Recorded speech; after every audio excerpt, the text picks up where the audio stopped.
faire appel à 10 000 anges, alors qu'un seul aurait pu détruire le monde. Mais il est mort pour vous et moi. C'est sur quelque chose de ce genre que je veux baser mon message de dimanche matin, si le Seigneur le veut. Sur qu'est-ce que Christ était. Alors, nous espérons que ces jeunes filles nous chanteront encore ce chant dimanche matin. Et Wheeler, je tiens vraiment à vous dire que vous avez là 2 braves petites demoiselles. Elles sont bien vêtues, son maquillage et tout. À mes yeux, elles ressemblent à des chrétiennes. Elles le montrent par leur manière de chanter et par leur conduite. Ça, c'est très bien. Je crois, je le disais à ma femme l'autre jour, nous avons ici un groupe de femmes vraiment soignées dans leur présentation. J'apprécie cela. Elles ont de longs cheveux, le visage propre, elles s'habillent décemment. Chaque fois que je viens ici, j'ai de l'admiration pour vous. Je disais à Meda, j'ai parfois envie de les rassembler et de les prendre en photo pour montrer aux autres églises ce qu'il en est dans notre église ici, pour leur faire voir que lorsque nous parlons de ces choses, elles obéissent. Et cela nous donne de la joie. Ça nous fait du bien.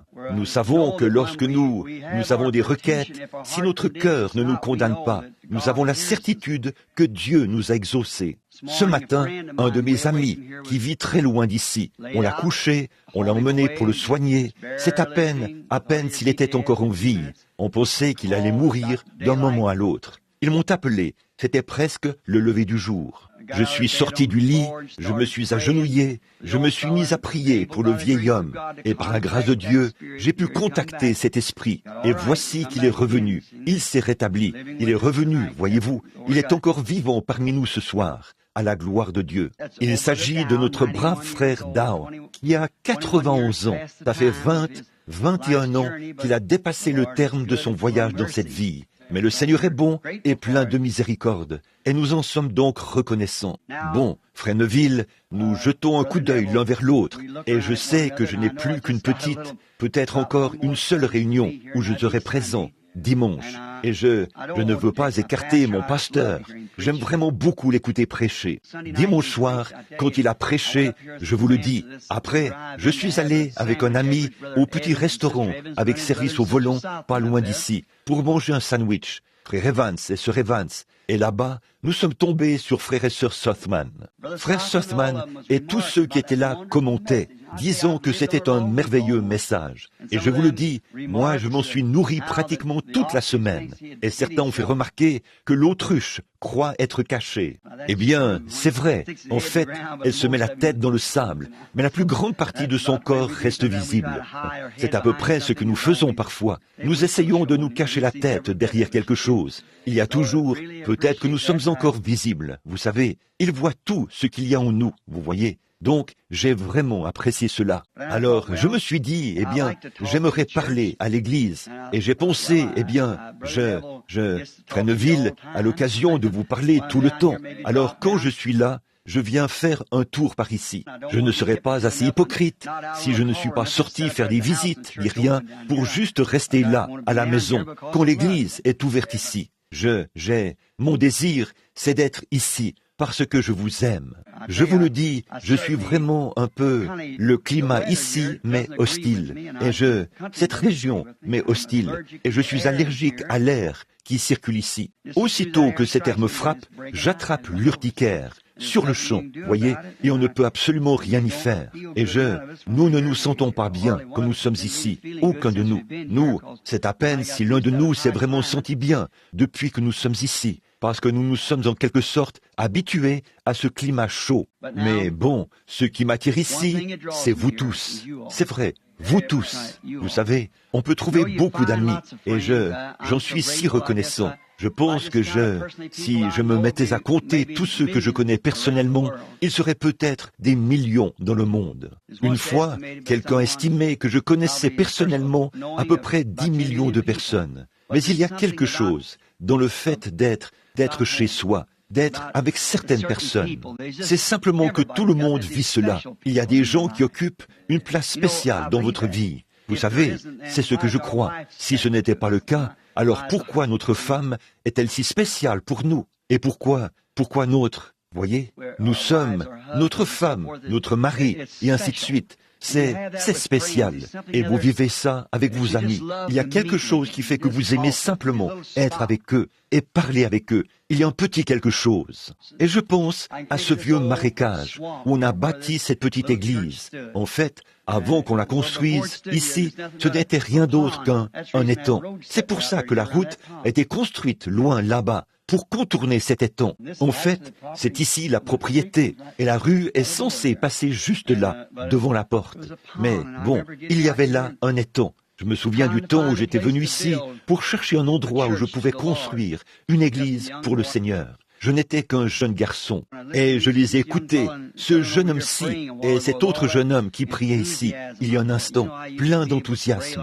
Je me suis dit, vous savez, autrefois, j'étais capable de prier comme ça. C'est à peine si je reprenais mon souffle. Et puis, quand on vieillit, on ralentit un peu, vous savez, et tout. Vous continuez d'avancer, mais vous êtes en deuxième vitesse. Comme je l'ai dit à Frère Wood là-bas.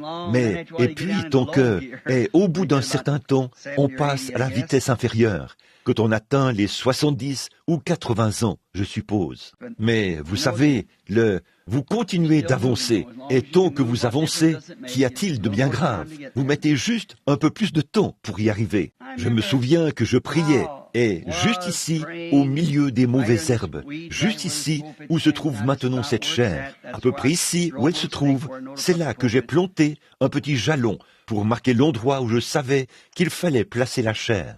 C'est le Seigneur Dieu qui m'a donné cet endroit. Oui, monsieur. Alors, juste là, dans la pierre angulaire, se trouve mon témoignage. Une vision que j'avais eue le matin où j'avais posé cette pierre. En fait, à l'époque, j'avais du mal à comprendre cela. Ça disait, ceci n'est pas ton tabernacle, fais plutôt l'œuvre d'un évangéliste, avait-il dit. Je regardais et je voyais le monde entier, là, sous le ciel bleu, et les gens qui venaient de partout. C'est là, dans la pierre angulaire. Bien que la vision le disait, j'étais bien loin de m'imaginer que cela arriverait. Mais ça ne faillit jamais. Cela arrivera de toute façon. J'ai eu beaucoup d'entretiens cette semaine, parce que dimanche, la bienveillante présence du Seigneur est descendue. J'étais censé partir lundi. Nous n'avons pas encore pris de vacances. Je parle des enfants. Mes vacances, je les prends plus tard, un peu plus tard. Mais ce que je veux, c'est d'emmener les enfants pour que nous passions un peu de temps ensemble. Là, c'est bientôt le temps pour eux de retourner à l'école. Alors je me suis dit que cette semaine, ce serait le bon moment. Comme je dois être à Chicago la semaine prochaine, à cette série de réunions qui se tiendra là-bas. Mais là, avec cette onction de l'esprit, je me suis dit, c'est le bon moment d'avoir des entretiens. C'est maintenant le moment où je peux m'occuper de certains d'entre eux sur la liste. Et je vois là certaines des personnes que j'ai reçues dans la pièce. Elles savent si le Seigneur était avec nous ou pas. C'est étrange que pour tous ces gens, à l'exception d'une certaine femme que Billy a fait entrer pour combler une période libre, pour un entretien juste avant, une dame de Louisville qui était ici avec sa petite fille. Je pense qu'elles sont en fait membres de l'Église de Dieu de Louisville, ou quelque chose comme ça. Mais chacun de ceux qui sont venus, avant que je quitte la maison, le Saint-Esprit m'a dit qui serait là et ce qu'ils allaient demander. J'ai noté ça sur un bout de papier et il m'a dit exactement ce qu'ils allaient demander. Leurs questions, de quelle manière ils les poseraient et la réponse qui serait donnée. Je leur disais ensuite, voici exactement ce que vous regardez là. Ce que le Saint-Esprit, il y a quelques minutes, je prenais ça sur le bureau et je disais, voyez, il m'a dit ceci avant même que vous arriviez, voyez. Mais voilà, pendant que j'étais à la maison, qui serait là, de quoi il serait question, quelle serait leur attitude et tous les détails, avant même que je quitte la maison. Il m'est déjà arrivé, et bien des fois, pendant que je venais sur la route en priant, de voir la ligne de prière défiler devant moi. Et de savoir le nom de chaque personne qui allait passer dans la ligne de prière, avant même que j'arrive ici, c'est vrai, et de savoir même à quel endroit les gens seraient assis dans l'église, et comment ils seraient habillés, et quel aspect ils auraient. On ne dit pas tout ça aux gens. Il y a des choses qui se produisent, et on ne le leur dit pas du tout. Ce n'est pas nécessaire de le leur dire. Je ne dis aux gens que des choses qui, à mon avis, vont les aider. Quand le Seigneur me pousse à le leur dire, par exemple, dis-leur ceci. On ne voudrait pas dire tout ce qu'on voit, parce que ce ne serait pas bien, voyez-vous. Il faut juste, bien sûr, on s'attirerait des ennuis et tout si on le faisait. On doit savoir gérer ces choses par l'Esprit du Seigneur. J'ai vu des gens se tenir là, devant moi, et me poser des questions. Je savais exactement ce qu'il en était, mais je me suis gardé de leur dire, simplement parce que je me sentais obligé de ne pas le faire. Rappelez-vous, je crois que c'est mercredi soir dernier, n'est-ce pas, que j'ai prêché sur un prisonnier. Vous voyez, vous voulez le dire à la personne, mais quelque chose vous dit, ne le fais pas. L'Esprit dit, ne le fais pas, ne le fais pas. Et pourtant le don vous fait voir cela très clairement, voyez, ne le fais pas, ne le fais pas. Vous voyez, vous feriez donc mieux de ne pas le faire. Sinon, vous aurez des ennuis avec Dieu. Bon, nous ne venons pas ici ce soir juste pour être ici. Ce que nous voulons, c'est entendre la parole du Seigneur.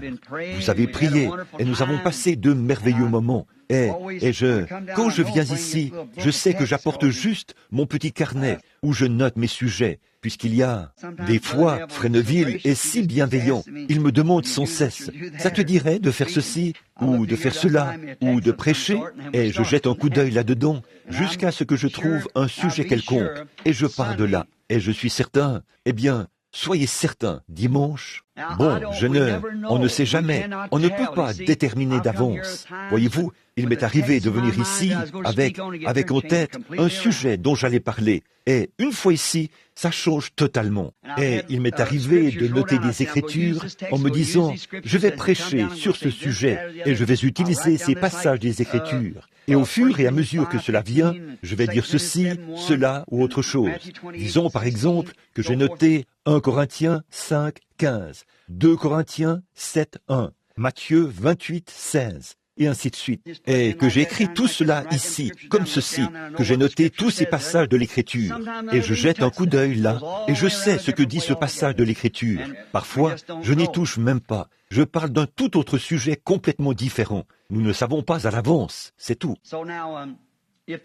Ainsi donc, si le Seigneur le veut, pour terminer cette petite série de réunions depuis que je suis ici, je veux traiter dimanche matin d'un sujet très important. Alors, venez tôt et soyez prêts à rentrer un peu tard, peut-être vers 14 heures, ou quelque chose de ce genre.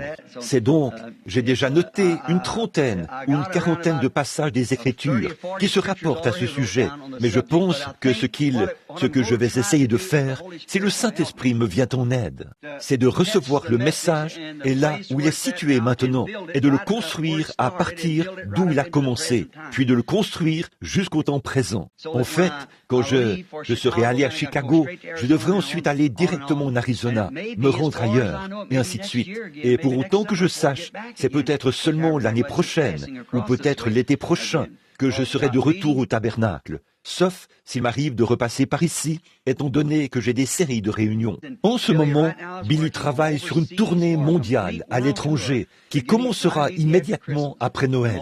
Mon agenda est chargé jusque vers décembre. Et peut-être que je serai à Dallas la première semaine de décembre. Et puis en janvier, nous voulons commencer une tournée mondiale, faire le tour complet d'un bout à l'autre. C'est là-dessus que nous travaillons maintenant, pour voir où le Seigneur nous conduira. Et je suis tellement reconnaissant envers les gens et les ministres, au vu de tout ce que je dis contre leur dénomination et ce genre de choses. Vous savez, dans les livres qu'on a là derrière en ce moment, Frère Roy Borders s'occupe des invitations. Et depuis Noël, depuis le jour de l'an, on a reçu plus d'1 millier d'invitations du monde entier. Oui, 1000 invitations ont été reçues là derrière. De tous ces endroits, le Seigneur doit m'indiquer où aller et quoi faire. Nous comptons entièrement sur lui. Il est impossible d'honorer toutes ces invitations. On ne pourrait répondre à plus de 8 ou 10 de ces invitations au cours d'un seul été, même s'il le fallait, en un complet, à moins de passer juste un soir ici et un soir là. Et les gens veulent que vous soyez là pendant 2 semaines, 3 semaines, et ainsi de suite, ou le plus longtemps possible. Ou certains disent, aussi longtemps que le Seigneur vous conduira, et ce genre de choses. Vous ne savez donc pas exactement par où commencer, ni quoi faire. Alors, nous confions tout cela au Seigneur, et nous disons, Père Céleste, dis-nous ce que nous devons faire. Aidez-moi dans la prière à ce sujet. Voyez, aidez-moi dans la prière pour que nous puissions régler tout cela. Je me suis dit que comme nous avons eu le service de guérison dimanche dernier, il serait bien que ce dimanche-ci, nous apportions un enseignement où nous ferons ressortir cela pour montrer le temps dans lequel nous sommes, où nous en sommes, ce que sont les trois buts du grand plan de Dieu dès avant la fondation du monde, et remonter cela jusqu'à ce jour-ci, le triple plan de Dieu. Le plan. Je travaille actuellement sur la deuxième phase, qui consiste à identifier les passages des Écritures, les chercher et les classer. Maintenant, voyons voir. Courbons la tête un instant.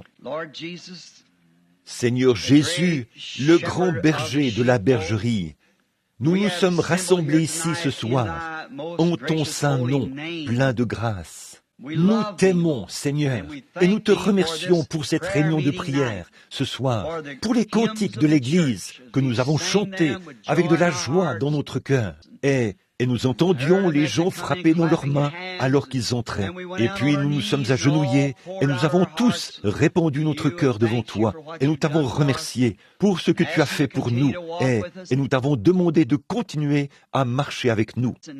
Et c'est maintenant le moment de lire la parole, afin de pouvoir dire quelque chose aux gens. Dirige-nous dans nos pensées, Père, et reçois-en la gloire. Ce soir, à travers nous, veuille dire quelque chose qui nous aidera tous, quand nous sortirons d'ici, à prendre la résolution dans notre cœur de vivre mieux et plus près de toi que jamais auparavant. C'est pour cela que nous sommes ici, Seigneur. Nous sommes ici pour te connaître davantage. Et nous te prions de nous dévoiler ton grand être ce soir par la révélation de ta parole, afin que nous sachions comment être de meilleurs chrétiens et comment nous conduire en ces derniers jours. C'est au nom de Jésus que nous le demandons. Amen.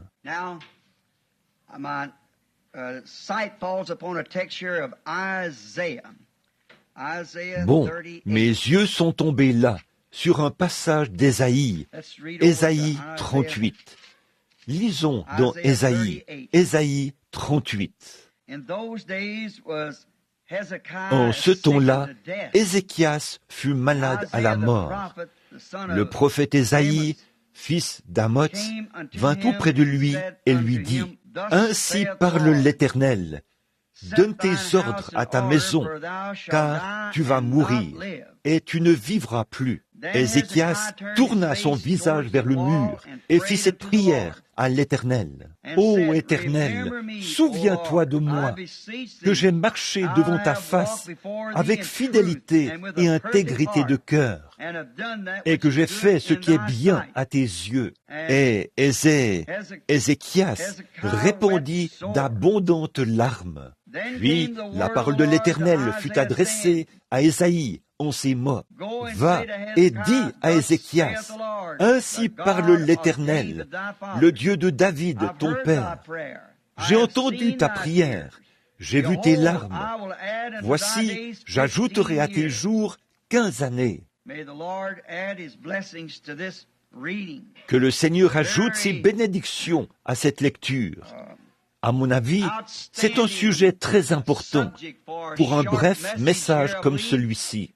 Je veux l'intituler « Dieu n'appelle pas l'homme en jugement sans l'avoir d'abord averti ». Et nous voulons saisir le contexte ou la toile de fond qui se trouve ici, dans ce texte ce soir. Dieu qui avertit l'homme avant de le placer face à sa mort. Bon, tout le monde expérimente ceci. On pourrait se dire, eh bien, cet homme-ci est mort sans avoir été averti. Non, non, non. Jamais Dieu, vous ne savez pas ce qu'il y avait dans le cœur de cet homme. Vous ne savez pas ce qui s'est passé dans sa vie. Voyez, Dieu ne met jamais un homme face à sa mort sans l'avoir d'abord averti, sans le lui avoir dit. C'est quelque chose, une préparation. Dieu est souverain et il frappe au cœur de chaque homme pour lui donner l'occasion de venir. Bon, il pourrait ignorer cet avertissement et le rejeter et secouer la tête devant cela et s'en aller en disant « Bof, c'est juste un drôle de sentiment, ça va me passer. » Mais c'était tout de même Dieu, c'était Dieu qui lui parlait. Et même, Dieu n'exerce jamais le jugement sur la terre sans avoir d'abord averti les gens. Dieu ne fait jamais rien sans avoir d'abord annoncé ce qu'il s'apprête à faire. Et il donne aux gens le choix, de sorte que vous pouvez faire le bien ou le mal. C'est ça, voyez. Dieu ne peut jamais changer sa nature. Son programme ne peut jamais changer par rapport à ce qu'il avait commencé, parce qu'il est infini et que son programme et ses idées sont tous parfaits. Alors, s'il le changeait, cela montrerait qu'il a augmenté son savoir. Donc, puisqu'il est infini, il ne peut pas augmenter son savoir. Sa première décision est toujours parfaite, et rien ne peut jamais changer cela. Voyez, Dieu, avant même que l'homme soit mis et eu l'occasion de faire le mal, Dieu l'a conçu de sorte qu'il est libre d'accepter ou de refuser. Il est libre de recevoir ou non. Et en passant, si ce ministre est ici, frère Baker, je crois qu'il était de ceux qui ont eu un entretien l'autre jour. J'ai ces questions, celles qu'il m'avait écrites au sujet de la semence du serpent. Je les ai sur mon bureau, là derrière, en ce moment. S'il est ici, bon, eh bien, je ne le vois nulle part pour l'instant, mais je les ai ici. Lui et sa femme, un homme et une femme très bien, mais ils n'arrivaient pas à comprendre certaines choses au sujet de l'enseignement de la semence du serpent par rapport à des questions sur ce que j'avais dit et sur les prédications que j'avais faites par la suite, où j'ai parlé de la fécondation et tout. Mais alors, c'est comme avec le frère, un brave homme. Ça fait juste quelques années ou 2 ans qu'il est chrétien, mais c'est juste qu'il ne comprenait pas. Voyez-vous, c'est difficile si vous devez compter sur le Saint-Esprit, parce que cette Bible est écrite sous forme d'énigmes. Vous ne pouvez pas juste vous asseoir et la lire comme un journal. C'est caché. Oui, monsieur. Comment pourriez-vous justifier Dieu lorsque, s'adressant à Moïse là-haut, il lui a dit, « Eh bien, ne te fais point d'image taillée dans ses commandements, ni de représentation des choses qui sont dans le ciel, d'aucun ange, ni de quoi que ce soit d'autre. Ne fais point d'image taillée. » Et pourtant, le même jour, il lui a dit de faire 2 anges d'airain et de les placer sur le propitiatoire, là où on trouve miséricorde. Voyez, vous devez connaître Dieu et sa nature avant de pouvoir comprendre sa parole.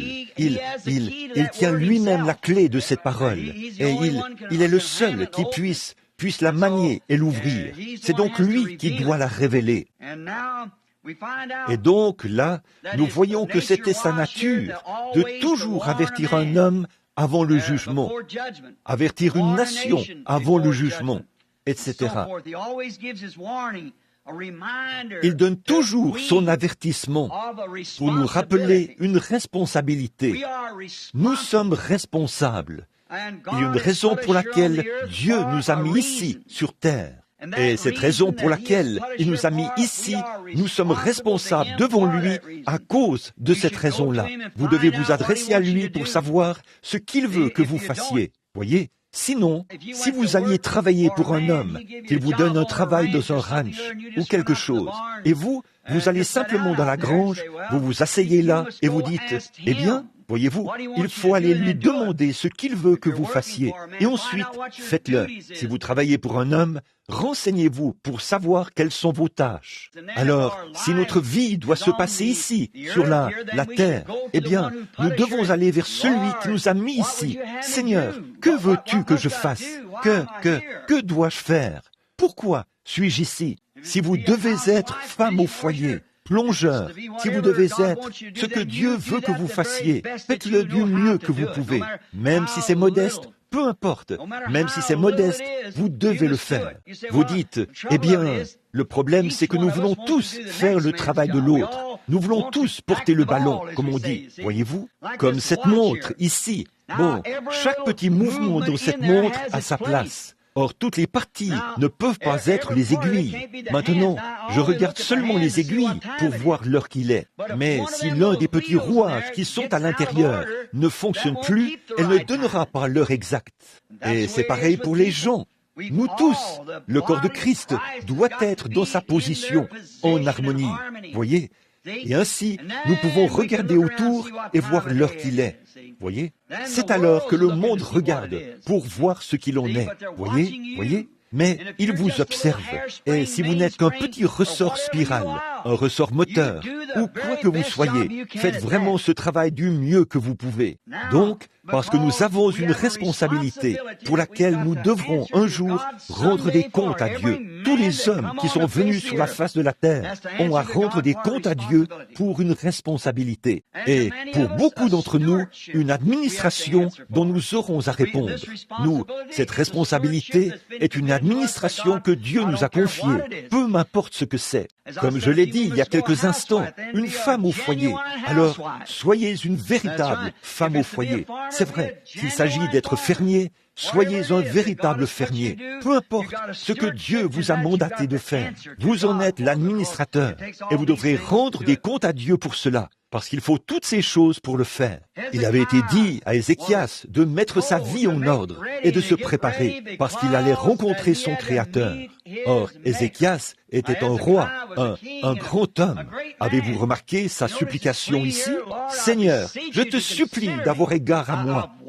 J'ai marché devant toi avec intégrité de cœur. » Quel témoignage que cela pour nous aujourd'hui. Et cela devrait l'être. Un homme qui marche devant Dieu. Même la sentence de mort avait été prononcée contre cet homme. Et Dieu a quand même changé d'avis à son sujet. Parce qu'Ézéchias avait l'intention de faire quelque chose. Et Dieu a dit qu'il nous donnerait ce que notre cœur désire. L'heure avait sonné pour Ézéchias. Il avait un cancer ou quelque chose de ce genre. Et en ce temps-là, on appelait cela un ulcère. Mais nous savons qu'en général, les ulcères ne tuent pas. On en guérit. Mais c'était peut-être un cancer qui se présentait comme un ulcère. Et Dieu s'est adressé à Ésaïe en ces termes. « Monte là-haut et dis-lui qu'il va mourir. » Et Ézéchias avait encore des choses à faire. Il avait... Quand vous implorez Dieu pour obtenir quoi que ce soit, vous devez le faire dans un but. C'est exactement comme ce passage de l'Écriture que je cite très souvent. Si vous dites à cette montagne, « ôte-toi de là », et si vous ne doutez pas, mais croyez que ce que vous avez dit arrivera, ce que vous aurez dit vous sera accordé. Or, cela dépend entièrement de votre motif et de votre objectif. Voyez? Sinon, ça n'arrivera pas. Voyez? Vous ne pouvez pas simplement aller là. C'est là que bon nombre d'entre nous commettent beaucoup d'erreurs.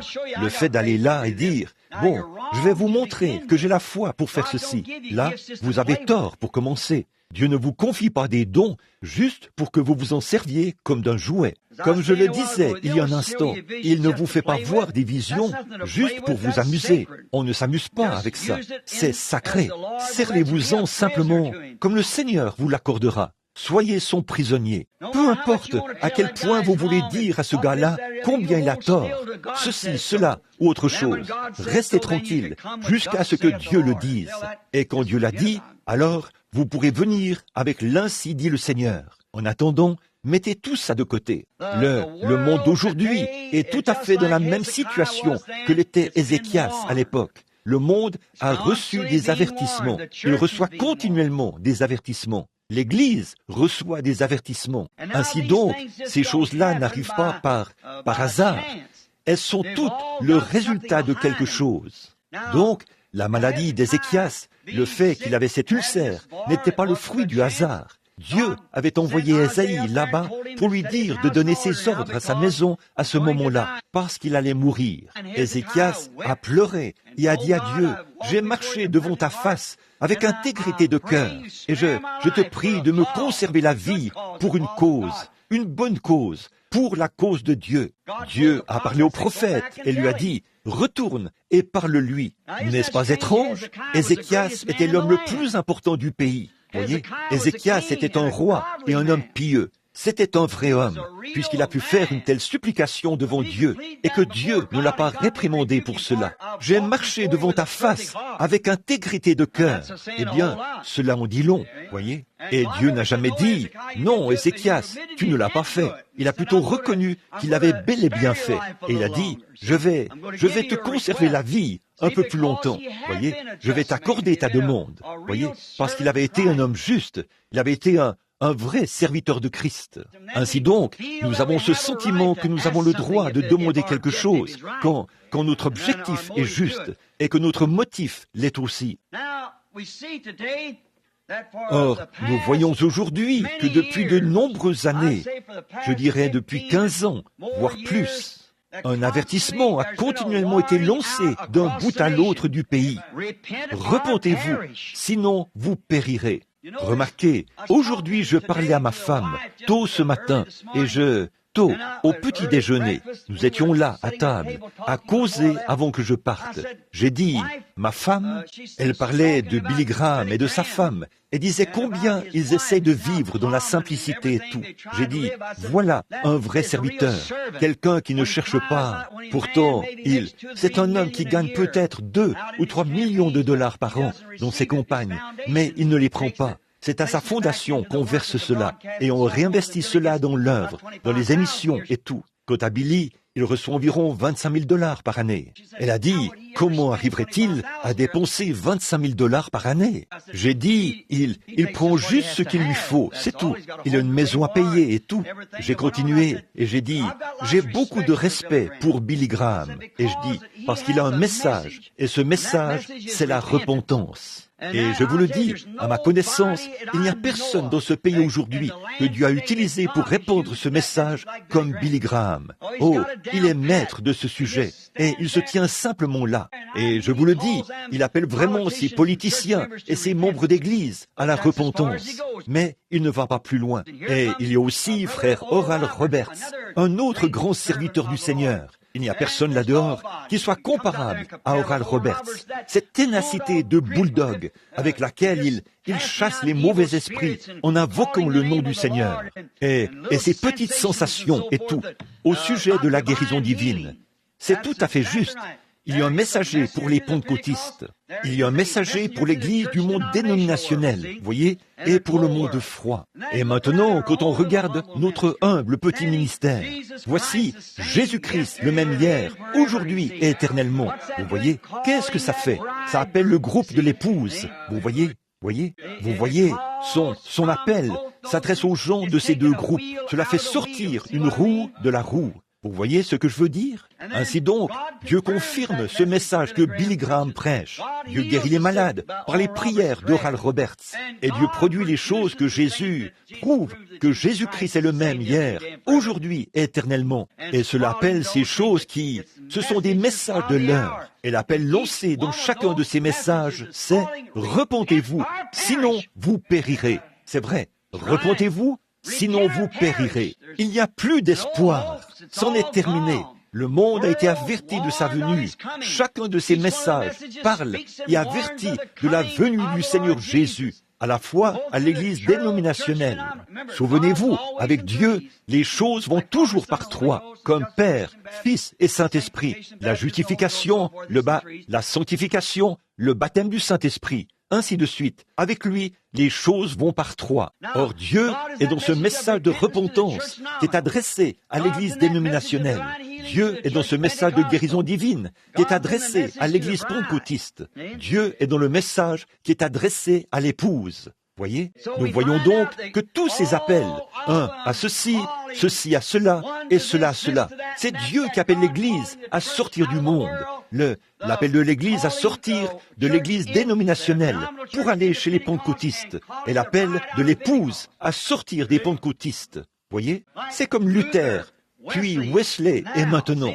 Voyez, tous les types sont parfaits, et il n'y a pas d'erreur à ce sujet. J'ai parlé de tous les tenants et les aboutissants de cela, de long en large. Je l'ai prouvé par l'Écriture, et j'en ai donné la chronologie, et nous savons sans l'ombre d'un doute que c'est la vérité absolue. Voyez, il n'y a pas d'erreur. Dimanche, j'espère que Dieu fera pénétrer cela si profondément que vous ne pourrez plus jamais vous en détacher. Voyez? Maintenant, voici que Dieu donne un avertissement. Préparez-vous à un jugement. Les bombes atomiques sont dans les silos. Tout est prêt. Et Dieu, avant de permettre que cela se produise, il lance un appel d'un bout à l'autre, comme il l'a fait à Sodome. Sortez de là, préparez-vous, quelque chose est sur le point de se produire, comme du temps de Noé. Avant que Dieu envoie les eaux pour détruire le monde, du temps du gigantesque monde antédiluvien qui était tombé dans le péché et dont Jésus a clairement dit que c'était un temps comme celui-ci. Ce qui arriva du temps de Noé arrivera de même à la venue du Fils de l'homme. Les femmes se déchaînent, les gens se marient et marient leurs enfants. Il y a de grandes réalisations scientifiques. Les gens intelligents et instruits se rangent du côté des intellectuels. Et le petit troupeau humble est à l'écart, dans son coin, et il attend ce jugement imminent et le moyen d'y échapper. Et Dieu, avant d'envoyer ce jugement, il envoie d'abord un prophète. Oui, exactement comme il l'a fait avec Ézéchias. Il lui a dit, prépare-toi, car les jugements sont sur le point de s'abattre. Il a préparé les gens pour ce moment-là. Noé a préparé les gens, et c'était un appel de miséricorde avant le jugement. Ninive a reçu un avertissement avant que le leur arrive. Dieu a baissé son regard sur Ninive et a dit, j'en ai assez de ces choses. Je vois que là, dans tout ce grand monde païen, ces gens des nations, leur ville, comme ça se faisait à l'époque, le jugement se faisait par ville. Aujourd'hui, c'est par nation. Maintenant que les populations se sont multipliées, comme on le voit, il a dit, cette grande ville s'est entièrement livrée au péché. Dieu, avant d'envoyer le jugement, il aura envoyé un message d'avertissement. Sortez de là, mettez-vous en règle. Regardez bien, le prophète n'a rien dit d'autre que de l'heure. Il leur a dit, dans 40 jours, cette ville sera détruite. Et, comme il est parfois difficile de faire cela, de dire cela aux gens. Si le prophète ne prend pas garde, il va avoir des ennuis, parce qu'il va en quelque sorte pencher d'un côté, à force de chercher à adoucir les choses, ou à faire un peu de compromis ici et là. Mais le vrai prophète, qui a reçu l'ordre de Dieu, ne devrait jamais faire de compromis sur quoi que ce soit. Il devrait absolument livrer le message tel quel. C'est pour ça qu'il a tant utilisé l'esprit d'Élie, voyez-vous, parce que cet esprit a toujours exécuté ses ordres. Voyez-vous, vous voyez, il a toujours transmis ses ordres à la lettre. Et cela a toujours été « revenez à la parole ». Voyez, il a toujours été question de les ramener à la parole. Maintenant, nous voyons que Ninive était dans le péché. Et le prophète hésitait, parce que c'était un monde païen, voyez. C'était une nation païenne, un peuple des nations, pas le sien. Ces gens-là n'étaient pas des Hébreux, c'étaient des gens des nations. Ninive était un grand port maritime et commercial, avec de grandes industries de pêche. Ces gens-là vivaient de la pêche. Et ce pays-là devait être un grand lieu de péché. L'argent y coulait à flot. Et là où l'argent abonde, et que les gens sont tournés vers les idées populaires du moment, le péché s'installe toujours, et la violence aussi. Dieu en avait assez. Il avait donc un prophète dans le pays. Et il a dit à son prophète, « Descends là-bas à Ninive, proclame et dis ceci, dans 40 jours, cette ville sera détruite. » Bon, là, Jonas s'est dit, « Il me semble que je pourrais avoir quelques ennuis. » Aussi voulait-il en être certain davantage. Il s'est donc dit qu'il ferait mieux de prendre de petites vacances et de se rendre à Tarsis. Et nous voyons que il ne restait plus que 40 jours. Voyez, le message est donc urgent. L'heure est proche. Ne perdez pas votre temps à faire autre chose, à acquérir une licence en lettres ou à faire des découvertes. L'heure est proche. C'est ce qui ne va pas chez les gens aujourd'hui. Nous essayons de construire de grandes écoles et d'avoir de grandes choses de ce genre, alors que la miséricorde, oh là là, si nous prêchons la venue du Seigneur, qu'avons-nous besoin d'écoles? Ce qu'il nous faut, c'est la repentance envers Dieu. Voyez, comme Hudson Taylor l'a dit aux jeunes missionnaires, il a dit, ou un jeune Chinois qui était venu le voir, et lui avait dit, « Monsieur Taylor, avait-il dit, le Seigneur Jésus m'a rempli de son esprit. » Il a ajouté, « Je suis si heureux. » Il a dit, « Devrais-je aller étudier pendant 10 années afin d'obtenir des diplômes et tout ?» Il lui a dit, « Fiston, n'attends pas d'obtenir des diplômes. Si la chandelle est allumée, va l'annoncer, n'attends pas d'avoir de diplôme. Non, avant d'avoir obtenu tes diplômes, ta chandelle sera à moitié consumée. Disons, du moment où elle est allumée, si vous ne savez rien d'autre, dites simplement comment elle a été allumée et ne cherchez pas à prendre la place de quelqu'un d'autre ou la place de quelque chose. Quand vous savez quelque chose, dites simplement ce que vous savez être la vérité. Voici comment c'est venu sur moi et voici ce que j'ai ressenti à ce sujet. C'est, si vous n'en savez pas plus, dites cela. Allons-y, le message est urgent, l'heure est proche. Et si Ésaïe avait dit, bon, je vais d'abord attendre pour voir comment il se porte avec ses pulsaires, vous voyez, pour voir comment cela, vous voyez, Dieu lui a dit, monte là-bas et dis-le lui tout de suite, vous voyez. Et il a dit à Jonas d'y aller. Oh là là! Et quand il se retrouvait sur cet océan, en haute mer, et que le navire est resté bloqué dans la tempête, alors qu'ils avaient hissé la voile, et qu'ils ne faisaient que tourner en rond, ils se demandaient ce qui n'allait pas. Mais ils n'arrivaient pas à comprendre. On aurait dit que le bateau se gorgeait d'eau, et chacun invoquait son Dieu. Et bien vite, Jonas était en vacances.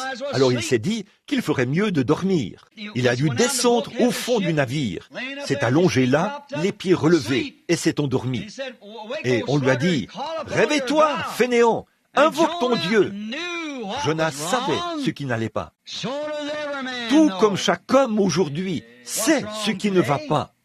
Voyez? Et il a dit, tout ça, c'est à cause de moi. Prenez-moi, liez-moi les mains, jetez-moi à la mer, et alors ce malheur cessera. Comme ils étaient plutôt du genre gentleman, ils ne voulaient pas le faire. Mais ils ont découvert que c'était un prophète, et qu'il savait de quoi il parlait. Il a dit, je me disais que je ferais mieux d'aller d'abord en vacances. Mais le Seigneur ne veut pas que je prenne ces vacances. Il faut que j'aille là-bas. J'ai un travail à faire.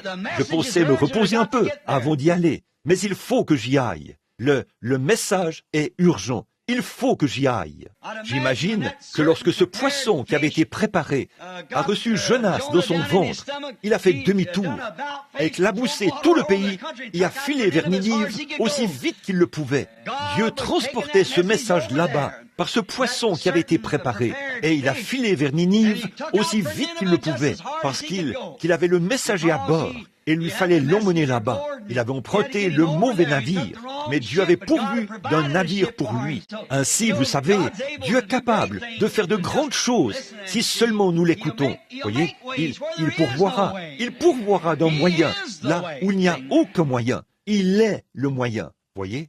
Et quand le message est vraiment urgent, comme il est aujourd'hui, Dieu pourvoit d'un moyen. Nous remarquons aussi qu'Amos, j'ai prêché sur cet homme, Amos. Si un de ces jours, vous voulez lire son histoire, c'est très beau. Lisez l'histoire d'Amos, dans Amos chapitre 1.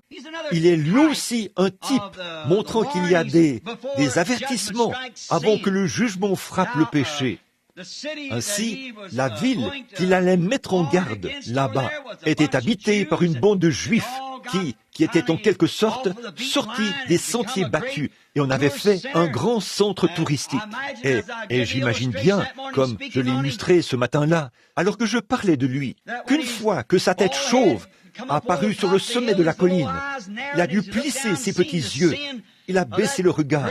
Il a vu le péché de cette grande nation et de ce peuple, alors qu'il passait ses doigts dans sa barbe blanche, comme ça. Oh, quelle affaire! Mais personne ne savait d'où il venait. Personne ne connaissait ses prophètes. Ils surgissent simplement de quelque part et repartent de la même manière. Mais il est entré dans la ville en criant, « Ainsi dit le Seigneur, repentez-vous, sinon vous périrez, car Dieu va détruire cette nation. Il va rayer cet endroit de la terre. Vous avez passé un accord avec votre ennemi, et vous croyez être en paix avec votre ennemi. Mais entre-temps, les Assyriens sont là, en train de se fortifier. Deux personnes ne peuvent pas marcher ensemble sans être d'accord. C'est tout. Alors il a dit, Dieu veut que nous nous séparions. Il veut que nous sortions du monde. Non pas que nous essayions de nous conformer au monde et à Dieu en même temps, ou que nous essayions d'être façonnés à l'image du monde et de Dieu. Il vous faut vivre pour l'un ou pour l'autre. Il vous faut croire l'un ou l'autre. Et maintenant, nous voyons que cet Amos a certainement prédit qu'un jugement s'abattrait sur ce peuple s'il ne se repentait pas. Oh, cela cadre si bien avec notre jour. Je pense que cette grande ville, alors que je regarde de nouveau ceci, cette grande ville là-bas, en contrebas, était livrée au mal, et son économie tournait à plein régime. Elle était prospère.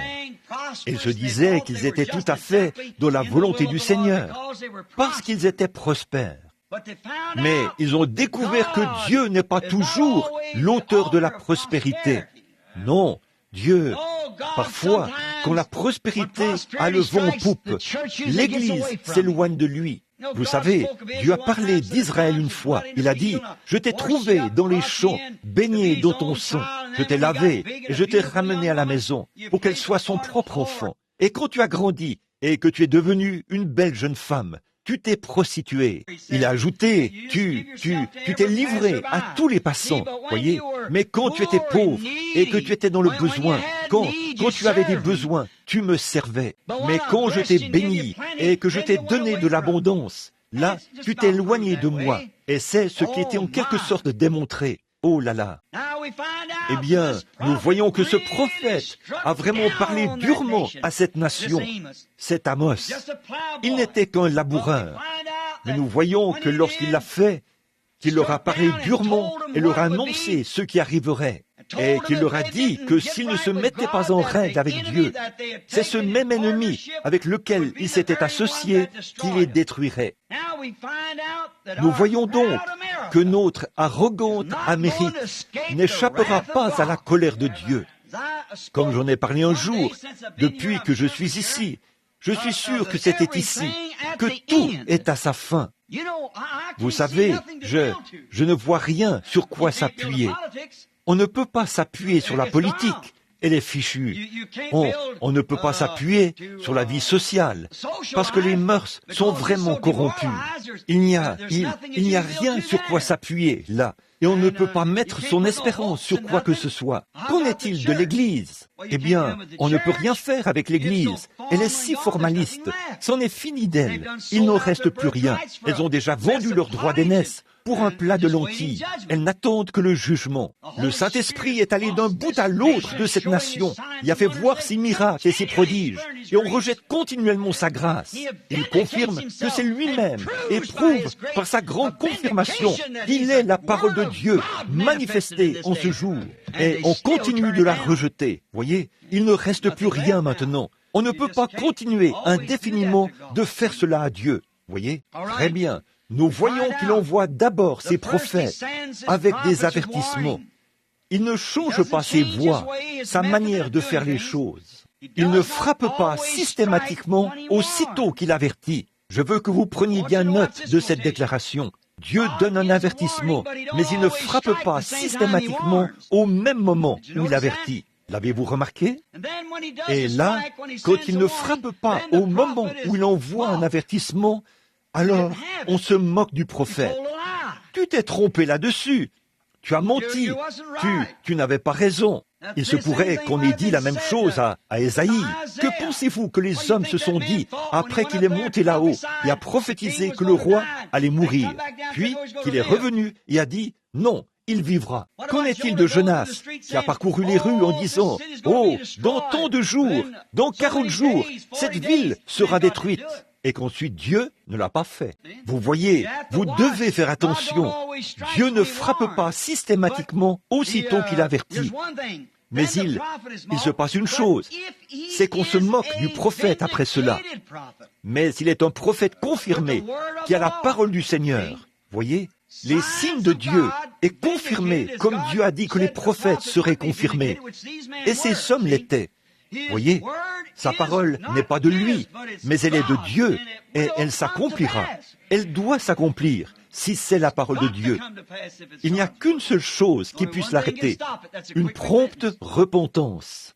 Remarquez, Amos, lui, il a vécu pour voir l'accomplissement de sa prophétie. Mais quand Amos a parlé de cette ville et de la manière dont cela arriverait, que Dieu ferait venir les Syriens pour s'emparer d'eux, et ainsi de suite, et que c'est leur propre corruption qui les perdrait. Bon, je crois que si c'est bien cela, je suis en fait en train de parcourir l'Écriture. Et si j'ai bien compté, près de 50 ans se sont écoulés après qu'Amos a donné cette prophétie. Bon, là, qu'en pensez-vous ? Toute une génération est passée avant que la prophétie d'Amos s'accomplisse. Mais si vous lisez ça ici, vous verrez que ce qu'il a dit, c'est littéralement accompli mot pour mot. Voyez, Jean a vu le livre de l'Apocalypse.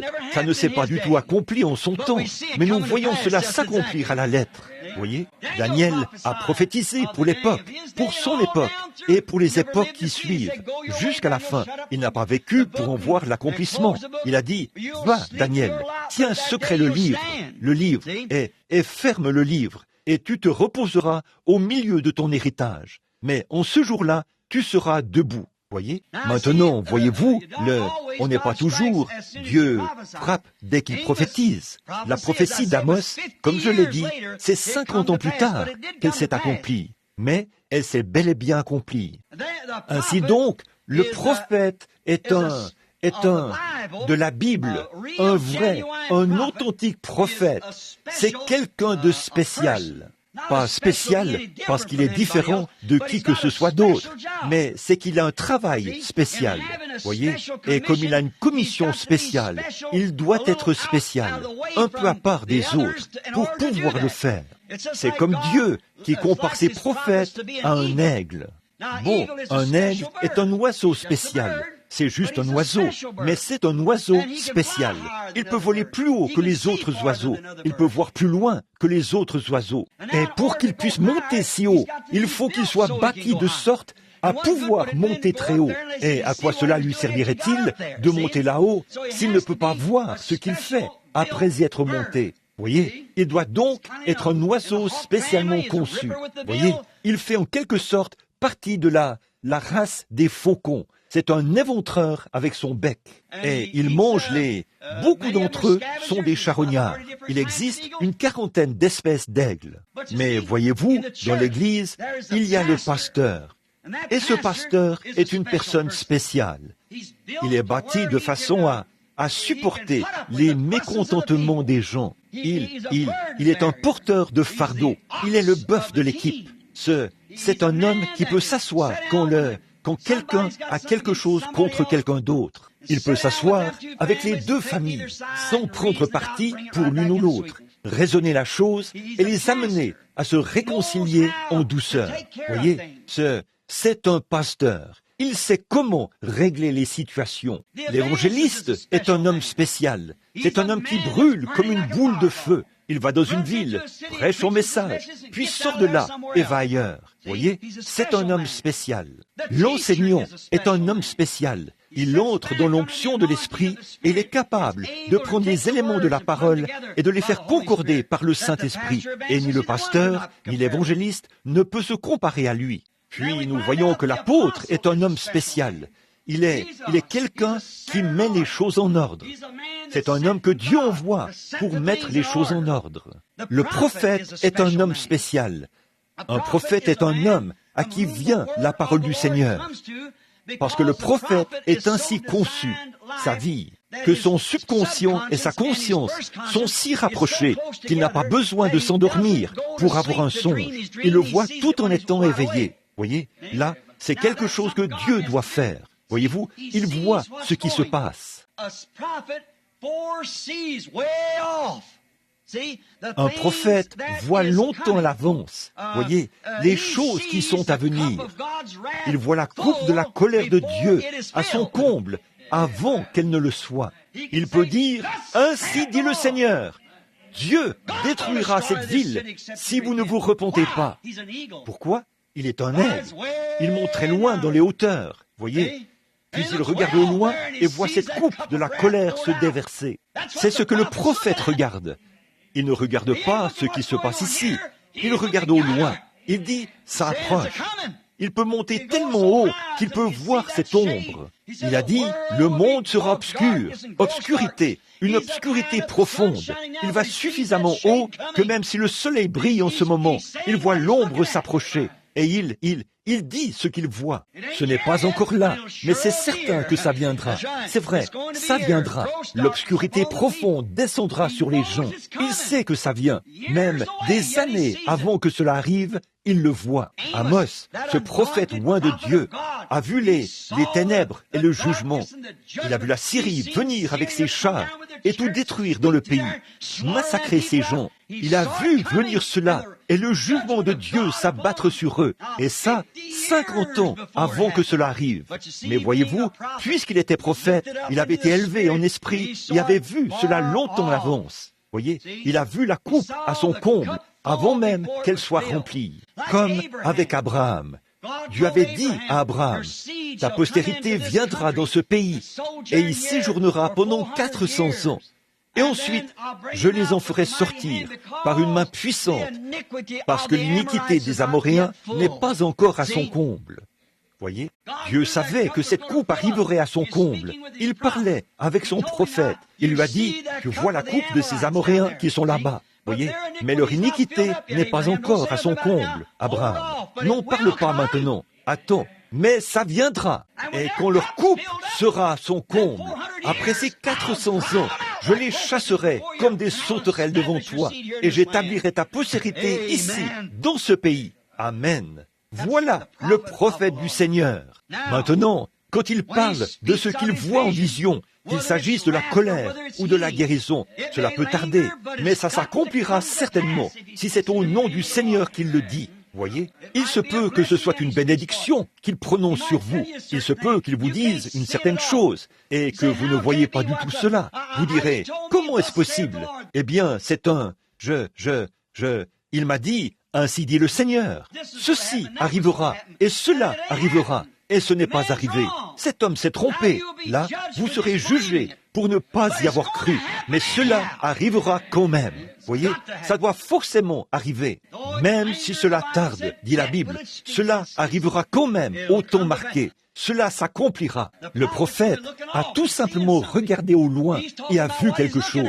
Il parle de ce qu'il voit. Il ne pense pas à ici et à ce dont vous avez l'air maintenant. Il regarde ce qui sera. Et quand il le dit, si c'est dans la parole du Seigneur, cela a déjà été annoncé et rien au monde ne peut l'arrêter. Vous voyez, c'est vrai. Si ce n'est Dieu lui-même. Remarquez, nous voyons maintenant que quand il raconte sa vision, c'est ce que fait le prophète. Bon, parfois, il annonce des choses agréables. Il annonce votre guérison. Très bien. Vous pourriez vous dire, ça ne peut pas du tout arriver. Je ne me sens pas mieux. Alors, qu'est-ce que cela fait? Cela fait simplement que les jugements de Dieu s'abattent sur vous. C'est vrai. Voyez, Jésus a promis de vous sauver si vous y croyez. Si vous n'y croyez pas, cela ne s'accomplira pas pour vous. Vous devez l'accepter. Vous devez y croire. Voyez, et vous devez savoir d'où cela vient. C'est ce qui vous fait avoir la foi en Dieu ou en votre prophète. Voyez, vous devez y croire. Et maintenant, nous voyons ici que ces prophètes qui ont annoncé des choses, ils les ont annoncées, et ce qu'ils ont dit s'est accompli. Et si la colère de Dieu se déverse sur les gens, il n'y a qu'une seule chose.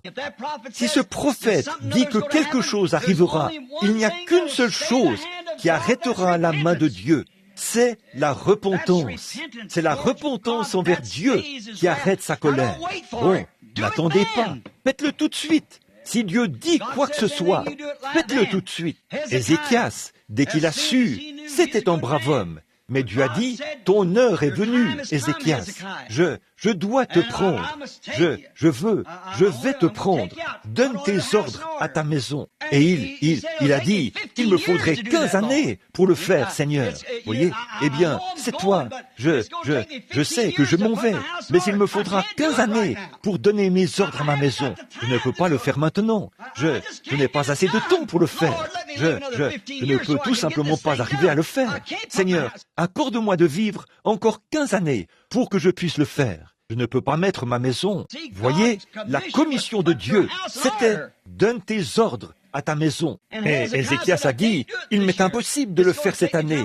Il me faut du temps pour le faire. Je dois rapporter ceci et régler ceci et aller voir cet homme-ci à propos de cela. Il me faudra 15 ans pour le faire. Laisse-moi vivre pour que je puisse le faire. Permets-moi, donne-moi un peu de temps pour le faire. » Voyez? Alors Dieu a dit, je serai indulgent, mais il allait quand même mourir, voyez-vous? Et encore là, il a pris tout son temps et il a rétrogradé pendant cette période-là, voyez?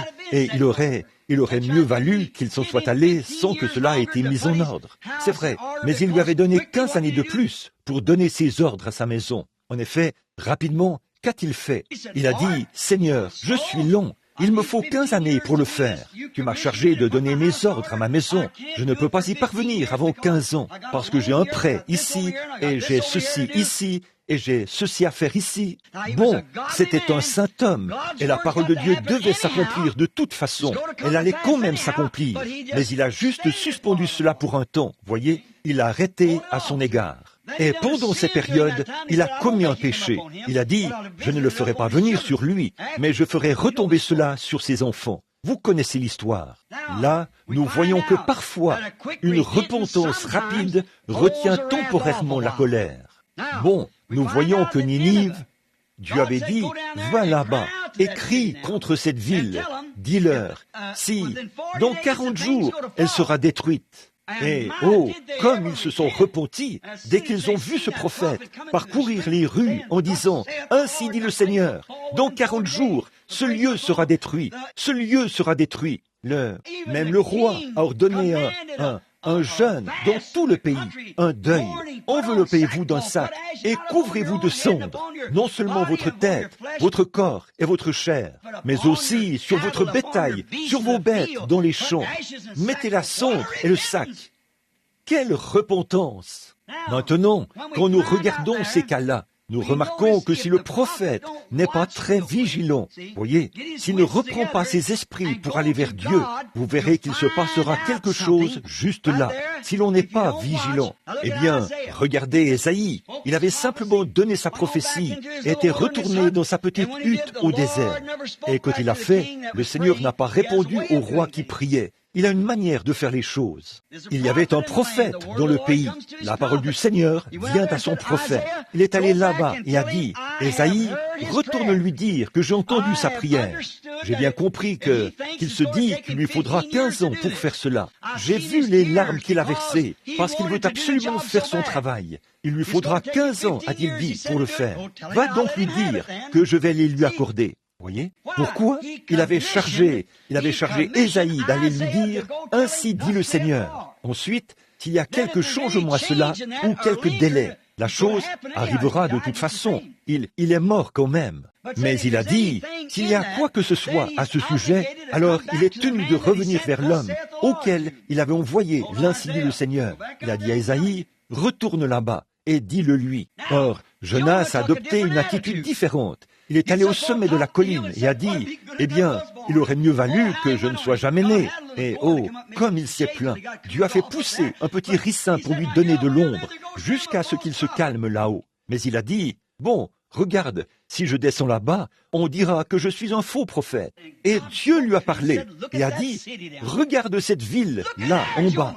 Regarde, là, Jonas, toute la ville se repent en se couvrant de sacs et de cendres. Alors, il lui a parlé du petit ricin et du ver qu'il avait fait mourir. Un jour, si le Seigneur le veut, je veux venir au tabernacle et faire une série de prédications juste sur Jonas. Oh, il y a tellement de grandes, ce vent d'Orient qui a soufflé et tout. Oh là là, il y a tellement de choses là-dedans. C'est passionnant. Ces pépites qui s'y trouvent, ce sont tous des types parfaits. Ça concorde. Ça parle même de Jésus-Christ et tout. Bien sûr, chaque ligne de la Bible parle de Jésus-Christ. Oui, monsieur, c'est notre leçon de dimanche. Alors, nous le verrons, si le Seigneur le veut. Et remarquez, il y a des choses que si vous êtes sincère et que vous le dites à Dieu, là, vous devez être vigilant. Bon, je veux vous présenter un autre Jonas, ici, sur l'estrade ce soir. Un soir, des gens sont venus ici. La dame est peut-être ici ce soir, des membres de sa famille. Je ne la nommerai donc pas. Vous sauriez probablement de qui il s'agit. Mais ils sont venus ici. C'est un groupe de gens très bien, du Kentucky. Ils viennent ici depuis des années. Mais ces gens, c'étaient des gens bien, de bons amis à moi. Oh, c'était de vrais amis à moi. Mais c'était ce genre de personnes qui, lorsqu'un réveil était en cours, ils pouvaient venir à l'église. Lorsque le réveil se terminait et que la charge était lourde, personne ne faisait d'effort. Et tous les enfants avaient été inscrits ici sur les registres dès leur naissance. Ils avaient quand nous avions ces classes et tout. Et un jour, je suis revenu à la maison, il y a environ 4 ou 5 ans, quelque chose comme ça. Et cette jeune fille, qui avait environ 8 ans, lorsqu'on l'avait inscrite sur le registre, était mariée. et avait 2 enfants. Et elle était couchée sur un lit d'hôpital, là, à l'article de la mort. Elle était enceinte d'environ 4 ou 5 mois. Le bébé était mort et on ne pouvait pas l'opérer parce qu'elle souffrait d'urémie. On ne pouvait pas l'opérer et il fallait laisser mourir la mère aussi. On ne pouvait pas l'opérer, voyez, et là, elle allait mourir à cause du bébé. On avait donc, elle se mourait, c'est tout. Elle n'avait aucune chance de s'en sortir. Je suis allé la voir. Elle m'avait envoyé chercher. Je suis allé à l'hôpital. Et elle était là, sous une tente à oxygène. J'ai soulevé la petite ouverture. Je lui ai parlé un peu et j'ai dit, « Te souviens-tu de moi ?» Elle a dit, « Bien sûr, frère Bill, je me souviens de vous. » J'ai dit, « Comment est-ce? Sais-tu à quel point tu es malade ?» Elle a dit, « Oui. » Elle a dit, « C'est pour ça que je vous envoyais chercher. » J'ai dit, « Eh bien, alors, où en es-tu dans ta relation avec le Seigneur ?»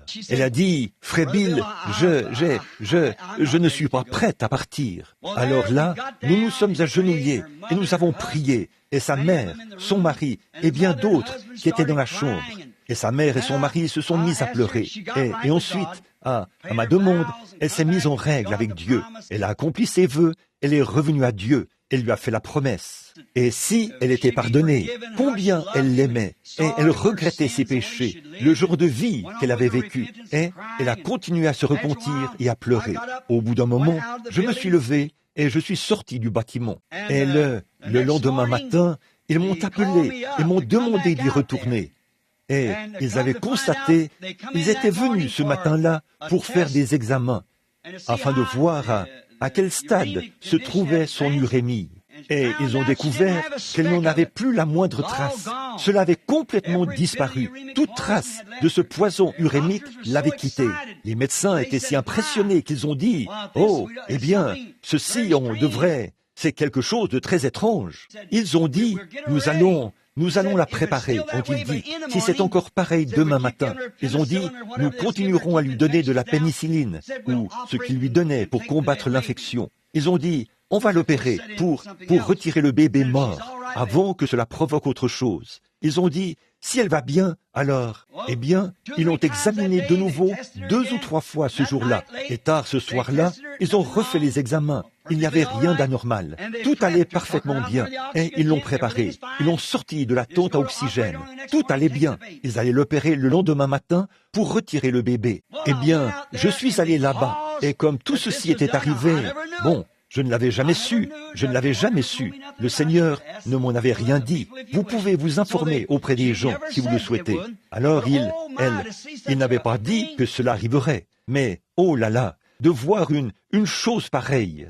Son mari, qui était un pécheur, est venu et a dit, « Frère Branham, je veux donner ma vie au Seigneur Jésus. » Et j'ai dit, « Très bien, agenouillez-vous ici et prenez la main de votre femme. Et ensuite, vous mènerez ensemble une vie droite. » La mère est revenue. Elle a dit, « Frère Branham, vous savez, me voici avec mes enfants, a-t-elle dit.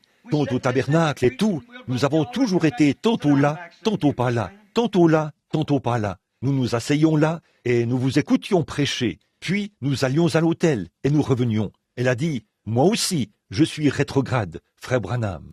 Elle a dit, je veux revenir au Seigneur Jésus pour sa bonté envers mon enfant. Eh bien, voyez-vous, c'est très bien, mais ce n'est pas à cause de ça qu'on vient au Seigneur Jésus. Vers minuit, entre minuit et 1h, sa mère s'est endormie et elle a appelé, elle a dit, maman, et elle a dit, oui chérie, qu'est-ce que tu veux? Elle a dit, tu sais, je suis si heureuse. Elle a dit, je suis si contente que tu sois heureuse. Elle a dit, je suis en paix avec Dieu. Puis elle a dit, oh, comme c'est bon. Quelques minutes plus tard, elle l'a de nouveau appelée. Elle a dit, maman? Elle a dit, oui. Elle a dit, je rentre à la maison. Et elle a dit, je le sais. Elle a ajouté, oui, ma chérie, a-t-elle dit, le médecin va retirer le bébé demain. Et puis, dans un jour ou 2, quand tes incisions auront guéri, tu sortiras d'ici. Tu rentreras à la maison et tu seras à nouveau heureuse avec ton mari et tes petits-enfants. Et tu seras une chrétienne qui vivra pour Dieu. Elle a dit, maman, je veux dire que je m'en vais à ma demeure céleste. Elle a dit, bien sûr, chérie, à la fin du voyage. Elle a dit, c'est maintenant la fin du voyage. Oh, a-t-elle dit, voyons donc, qu'est-ce que tu veux dire? Elle a dit, la fin du voyage. Elle a ajouté, oui, maman, dans quelques minutes, je serai partie. Eh bien, elle se disait qu'elle était tout simplement nerveuse et qu'elle délirait. Elle a appelé l'infirmière. L'infirmière a évalué sa respiration. Tout était normal. Et en moins de 5 minutes, elle était partie. Elle était morte. Et puis, quand je suis rentré à la maison, 1 ou 2 semaines plus tard, je pense que c'est frère Graham qui avait prêché lors du service funèbre de cette fille. Quand je suis rentré à la maison et que mesdames a dit que cette fille était morte cette nuit-là, oh, je ne pouvais pas. Je suis allé voir sa mère. Oui, et je ne sais pas ce qui m'a pris de faire cela, mais j'ai dit, Seigneur Dieu, tu me dois des explications. Voyez, après que je suis allé là-bas et que j'ai parlé à ce mari, qu'il est venu au Seigneur, après avoir vu toutes ces choses que tu as faites pour lui, et tout cela, et ensuite, tu reprends la vie de cette fille, juste comme ça, j'ai dit, tu me dois des explications. Quand vous dites à Dieu quelque chose comme ça, il vous laissera ruminer dans votre coin. Il ne me doit rien. C'est moi qui lui suis redevable. Eh bien, il m'a simplement laissé bouder pendant quelques jours. Vous savez, au bout de 3 ou 4 mois, un jour, j'étais sur le bord d'un ruisseau et le Seigneur m'a parlé dans une vision. Et m'a dit, là, va vers sa mère et dis-lui ceci. Son heure n'était-elle pas venue l'an passé, alors qu'elle se noyait dans un ruisseau lors d'un pique-nique? Elle aurait dû partir à ce moment-là, mais il fallait que je la prenne au moment où elle serait prête à partir. C'est pour cette raison que tout cela est arrivé et que tu es allé là-bas. Alors, je me suis mis à genoux et j'ai pleuré. J'ai dit, Seigneur Jésus, pardonne-moi, ton pauvre serviteur stupide. Je n'aurais jamais dû parler de cette manière, Seigneur. Et je suis retourné voir la dame. Elle habitait ici, sur la rue Marquette. Je suis allé la voir et je lui ai dit, je veux te poser une question. Elle a dit, allez-y, frère Bill. Et j'ai dit, est-ce vrai que cette fille a failli se noyer? Elle a dit, c'est vrai, frère Branham. Elle a dit, son mari et les autres ont dû la sortir du ruisseau. Puis elle a ajouté, ils ont dû avoir recours à la respiration artificielle, au massage cardiaque et un appareil pour extraire l'eau de son corps. Elle a dit, elle portait une jupe, il faisait un pique-nique. Alors qu'elle était là-bas, elle a trébuché sur le sable et est tombée dans l'eau tête première. Et elle s'est étouffée. Les autres ne s'en sont pas rendus compte. Et tout d'un coup, ils ont vu son corps émerger et redescendre. Et ils ont couru dans l'eau, l'ont saisi et l'ont sorti de là. Puis elle a dit, elle a failli mourir. Elle a dit, j'ai dit, c'était son heure de partir. Vous voyez, Dieu sait ce qu'il fait. Bon, le Seigneur me l'aurait probablement dit si je n'avais pas eu l'attitude que j'avais eue. Seigneur, tu me dois des explications à ce sujet. Il ne vous doit rien. J'étais dans une réunion un soir et j'ai entendu un évangéliste qui priait pour un malade dire, Dieu, je t'ordonne de guérir cette personne. Qui donne des ordres à Dieu?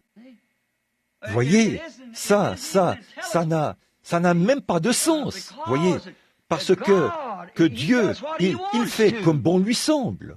L'argile peut-elle dire au potier, pourquoi m'as-tu fait ainsi? Voyez, bien sûr que non. Mais si le prophète reste tranquille et va vers le Seigneur pour avoir la réponse, alors la réponse sera là. Voyez, tout comme cette personne qui a posé la question au sujet de la semence du serpent. Voyez-vous, observez tout simplement, et ne soyez pas très pressés.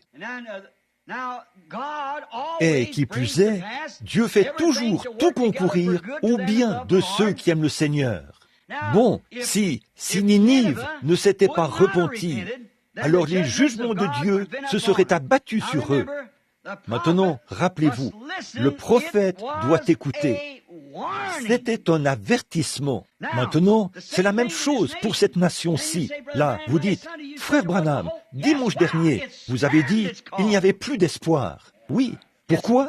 Elle a rejeté son appel. Elle subira certainement cela. Elle le subira. Il viendra un temps où cette nation volera en éclats. J'ai vu cela en 1933. Voyez, je l'ai vu. Vous avez dit, il se peut que vous ayez dit, eh bien, cela n'est pas arrivé à cette époque-là. Mais ça va arriver. Mussolini n'était pas non plus au pouvoir. La ligne Maginot n'était pas non plus construite. La voiture n'avait pas non plus la forme d'un œuf à cette époque. Et toutes ces choses, les femmes n'avaient pas non plus élu un président qui a l'air d'être un jeune étudiant. Et toutes ces autres choses. Et il n'y avait pas non plus un président catholique, et ainsi de suite. Quand cela avait été annoncé, il y a une trentaine d'années ou plus, que ces choses ont été prédites, mais il m'a simplement montré ce qu'il en serait jusqu'à la fin. Et à mesure que cette chose approche, au fil du temps, cette coupe se remplit. Et la repentance a été prêchée par Billy Graham, Oral Roberts et les autres. Les prophètes et tout ont traversé la nation en opérant des signes et des prodiges, mais elles continuent de patauger dans le péché. C'est pour ça qu'ils ne se repentent pas. La repentance accomplit cela. Remarquez, Akab ne s'est pas repenti quand Élie l'a repris. Si Akab s'était repenti et avait marché humblement devant Dieu, cela ne serait jamais arrivé. Mais Akab est allé là-bas. Il s'est emparé de la vigne de Naboth, l'a fait tuer et toutes ces vilaines choses. Et Jézabel, ce prophète s'est présenté là, avec l'Ainsi dit le Seigneur. Mais qu'ont-ils fait? Elle n'a fait que le menacer de mort. Qu'est-il arrivé? Sa prophétie s'est accomplie. Les chiens l'ont mangé et ont léché le sang d'Akab. Exactement comme il l'avait dit. Il avait vu la coupe à son comble. C'est pour ça que ce petit Michée a dit la même chose. Comment pouvait-il bénir ce que Dieu avait maudit? Vous voyez, sa parole, sa prophétie était en harmonie avec la parole.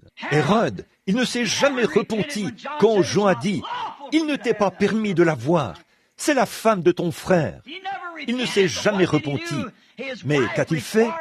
Sa femme a exigé la tête du prophète. Regardez la souillure dans laquelle il s'est retrouvé. Regardez ce qui lui est arrivé. Regardez, même aujourd'hui, en Suisse, les eaux bleues continuent de bouillonner pour commémorer le fait de l'avoir rejeté. Vous voyez, certainement, il ne s'est pas repenti quand le Seigneur l'a repris. Jean le lui avait dit, peu importe ce qu'il était, un procurateur ou quoi qu'il était, ou l'empereur, ou quoi encore, il devait se repentir quand Dieu l'appelait, sinon la colère s'abattrait sur lui. Combien de fois dans les prophètes, j'ai des notes ici, mais nous n'aurons pas le temps, parce qu'il me reste une dizaine de minutes. Sans la repentance, le jugement est inévitable. Ézéchias s'est repenti. Voyez? Ninive s'est repenti. Akab ne s'est jamais repenti. Nebuchadnezzar ne s'est jamais repenti. Les gens du temps de Noé ne se sont jamais repentis. Et le jugement est bel et bien venu. Voyez? Bon, mais il avertit d'abord tout le monde. Tout le monde reçoit un avertissement. Maintenant, puisque le temps est proche, que tous ceux qui ressentent qu'il y a un avertissement se repentent rapidement avant que la colère de Dieu frappe.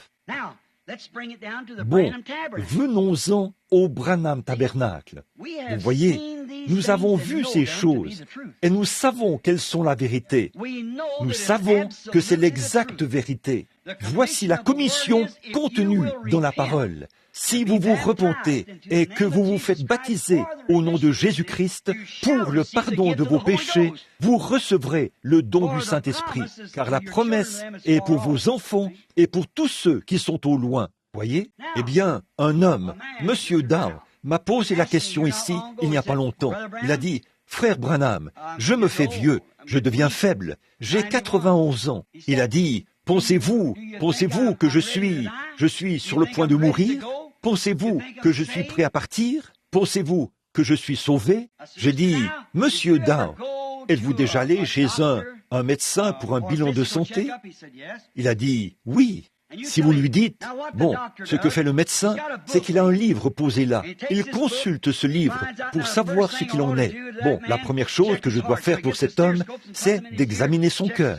Alors, il prend un stéthoscope, place les embouts dans les oreilles et examine son cœur. J'ai dit, et la chose suivante, c'est qu'il prend sa tension artérielle en faisant pression sur son bras. Et ce qu'il fait ensuite, c'est qu'il prélève un échantillon d'urine et tout, un peu de sang. et toutes ces différentes choses. Il examine toutes ces choses, et s'il ne trouve rien, il fait une radiographie. S'il ne trouve rien, alors il dit, « Monsieur Dow, vous allez bien physiquement. » Sur quoi se fonde-t-il pour le dire? Sur les mots décrits dans son livre de médecine, pour lui faire savoir que si quelque chose cloche, d'après le scientifique en chef, ça se verrait ici, ça ferait ceci ici, ça ferait cela là. Donc, au mieux de ses connaissances sur le sujet, vous allez bien physiquement, voyez? Bon, et je dis, dans ce cas, je vais faire un examen de l'âme, voyez? Et pour l'âme, Dieu n'a qu'un seul instrument, c'est vrai, c'est sa parole. C'est sa parole. Et Jésus a dit dans Jean 5, 24, « Celui qui écoute ma parole. » Bon, là, écouter ne signifie pas simplement d'entendre un bruit. Ici, écouter signifie recevoir cela. Celui qui peut recevoir ma parole. Amen. Celui qui l'écoute, ne restez pas inactif à dire, bof, foutaise, il n'y a rien de vrai dans ces choses, je n'y crois pas. Celui qui écoute ma parole. Ah oui, là, il s'agit de la parole de Jésus. Et en fait, il est la parole. Voilà. Si quelqu'un peut écouter ma parole, a-t-il dit, et croire en celui qui m'a envoyé, il est passé de la mort à la vie. Il ne viendra même pas en jugement, mais il a déjà franchi cela. Amen. J'ai dit, comment votre cœur bat-il maintenant? Il a dit, je la crois, je l'ai écoutée, je l'ai reçue. J'ai dit, alors, selon le spécialiste en chef, l'opérateur-chef, le médecin-chef de la vie éternelle a dit, vous êtes passé de la mort à la vie et vous ne viendrez jamais en jugement. Il a dit, quand je vous ai entendu prêcher le baptême d'eau au nom de Jésus-Christ, je suis entré dans l'eau juste après vous et vous m'avez baptisé. Il a ajouté, l'homme que j'étais autrefois, je ne le suis plus. Il m'est arrivé quelque chose. Avant, je ne m'en souciais pas le moins du monde et j'allais dans l'autre sens. Mais j'ai fait demi-tour et je me suis mis à marcher dans cette direction-ci. Et jour et nuit, mon cœur brûle d'envie de m'approcher davantage de lui. J'en crois chaque parole. Je dis Amen à tout ce qu'elle dit. Peu m'importe, si elle me taille en pièces, je veux être à la hauteur de cela. Et pour autant que je sache, je l'ai été. J'ai dit, il me semble que votre cœur bat très bien. Je crois que vous êtes spirituellement apte maintenant. Il a dit, je me demande si je pourrais aller dans l'enlèvement lorsque cela se produira, frère Branham. J'ai dit, ce n'est pas à moi de dire qui y va ou qui n'y va pas. Il a dit, eh bien, j'aimerais être vivant. Je veux tellement voir l'enlèvement. J'ai dit, très bien, laissez-moi voir ce qu'en dit le livre de science que voici, la science de l'âme que voici. J'ai dit, eh bien, il y est dit dans 2 Thessaloniciens, chapitre 5, il y est dit, nous, les vivants, qui serons restés pour l'avènement du Seigneur, nous ne devancerons pas, ce qui veut dire faire obstacle, ceux qui se reposent, qui dorment. Car la trompette de Dieu sonnera, et ceux qui dorment ou qui se reposent se réveilleront premièrement. Ils revêtiront l'immortalité. Ensuite, nous qui serons vivants en ce jour-là, au moment où eux seront déjà ressuscités. Voyez, là, nous serons changés en un instant, en un clin d'œil, et nous les rencontrerons. Après quoi, nous monterons à la rencontre du Seigneur dans les airs. Nous serons tous ensemble enlevés avec eux, que vous dormiez, que vous ne dormiez pas, que vous le fassiez ou non, ou que vous soyez enterrés, et même si vous n'avez pas été enterrés du tout, vous allez revenir quand même. Rien ne peut vous retenir. Vous y serez. J'ai dit, frère Dow, si Jésus ne vient pas avant que mes arrière-petits-enfants aient des petits-enfants, vous y serez quand même en un instant. C'est tout à fait vrai. Et avant même qu'ils soient changés, s'ils sont du nombre, vous serez là. C'est vrai. Amen. Il viendra une bénédiction, tout comme il viendra une colère. Oh, nous devons nous attendre à l'une des deux ce soir. Vous devez soit vous attendre à ce que la colère tombe sur vous et qu'elle vous détruise, soit vous attendre à la résurrection du Seigneur Jésus. Le même Dieu qui a promis l'une a promis. Je suis si heureux. J'attends la venue du millénium, jour béni, où notre Seigneur viendra chercher son épouse qui l'attend. Oh, mon cœur languit et soupire après ce jour de délivrance. où notre Jésus reviendra sur la terre. Alors le péché, le chagrin, la douleur et la mort de ce monde de ténèbres cesseront dans ce glorieux règne de 1000 ans de paix avec Jésus. Oh là là! Et nous serons pour toujours avec le Seigneur. Voyez, ce que Dieu a dit doit forcément s'accomplir. Ils bâtiront des maisons et les habiteront. Ils planteront des vignes et en mangeront le fruit.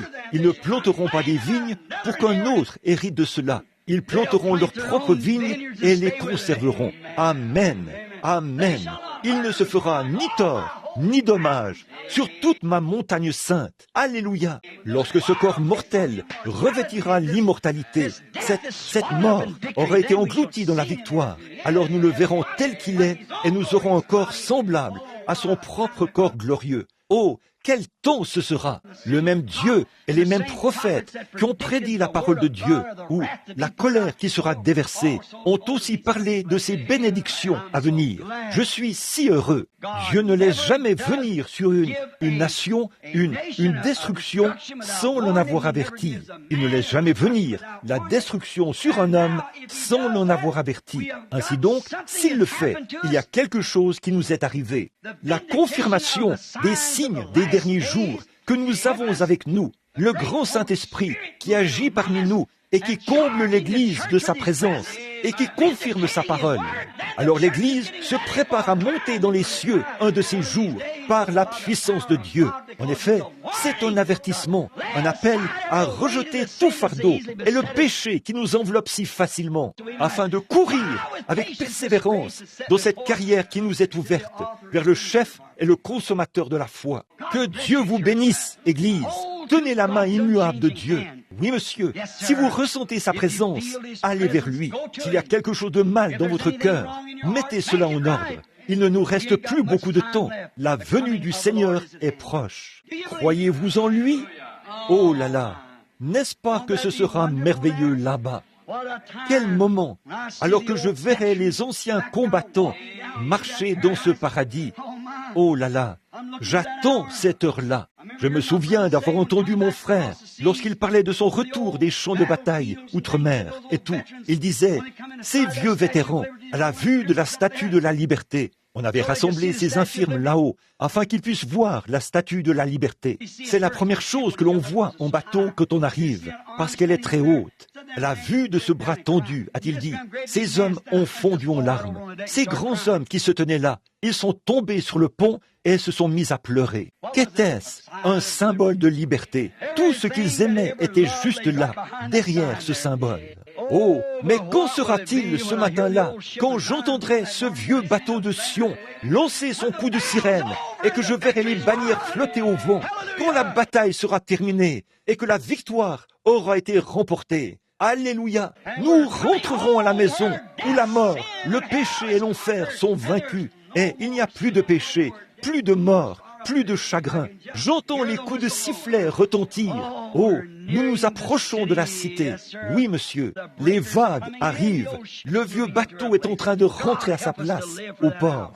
Oh Dieu, aide-nous à vivre pour cette heure. Seigneur Jésus, nous sommes un peuple qui fait de son mieux, avec tout ce qui est en nous, pour marcher dans la lumière de l'Évangile, ton grand Évangile, pour lequel tu es mort, pour montrer qu'il est vrai. En ces jours sombres et mauvais dans lesquels nous vivons maintenant, nous sommes si reconnaissants qu'en cette heure, nous voyons apparaître les signes. Ô Dieu, puisqu'il s'agit de l'écriture sur la muraille, nous te remercions, Seigneur, de ce que nous pouvons la voir et savoir que la délivrance est proche. Nous prêchons, nous parcourons le pays, nous te voyons opérer de grands miracles, montrer chaque jour, chaque année, ce que tu es. Aucune année ne passe sans que ces grands signes surnaturels frappent la terre. Nous les voyons et nous savons que la grande armée de Dieu continue sa marche. Oh, ils ne sont pas très nombreux, mais quel groupe puissant qui possède la vie éternelle. Il est dit, ils se précipiteront sur une troupe en armes et franchiront une muraille. Oui, la troupe de la mort ne pourra pas les retenir. Elle se précipitera sur cela. Ils franchiront la muraille entre le naturel et le surnaturel pour aller dans les bras de Dieu, dans cette glorieuse éternité. Seigneur Dieu, nous te remercions pour ceci. nous savons que l'heure est proche. Je prie, ô Dieu, que ce soir, s'il y en a ici qui ne te connaissent pas, qui ne se sont jamais réconciliés, peut-être que ce soir, pendant que nous parlions, une petite voix s'est fait entendre dans leur cœur. Je sens quelque chose qui m'avertit que je n'aurai plus beaucoup de temps à vivre. Ô Dieu, puissent-ils donner leurs ordres à leur maison tout de suite, que tout soit réglé, que la froideur, ce sont peut-être des chrétiens, mais ils n'ont tout simplement pas. Ils ont tant vécu ces choses et ont vu tellement de choses qu'ils en ont tout simplement perdu la valeur. Ces choses, ils les prennent à la légère, au lieu d'en avoir une sincère et profonde considération. Ô Dieu, puissions-nous faire notre examen de conscience ce soir. Accorde-le, sachant que ces grandes choses sont là uniquement pour nous avertir que l'Église sera bientôt enlevée. Et si nous sommes chargés de péché, d'incrédulité et de paresse, nous n'irons pas dans cet enlèvement. Nous le savons, Seigneur. Aussi, te prions-nous de faire que le feu du Saint-Esprit embrase notre cœur. Ô Dieu, enflamme notre âme de tes bénédictions. Aide-nous à comprendre. Maintenant, bénis tous ces gens, bénis notre précieux pasteur et sa femme, bénis les diacres, les administrateurs et tous les laïcs, pardonne nos péchés, guéris nos maladies, Seigneur, embrase nos cœurs. Puissions-nous sortir de ce lieu avec un message d'avertissement, de sorte que si nous rencontrons des gens dans le péché, nous puissions leur dire, mon ami, n'avez-vous pas honte de ces choses que vous faites, sachant que vous devrez rencontrer Dieu un jour? Accorde-le, Seigneur, je te les confie maintenant. Je te remets le message et tout le reste pour que toute chose concourt à ta gloire. Au nom de Jésus-Christ, Amen. I love him.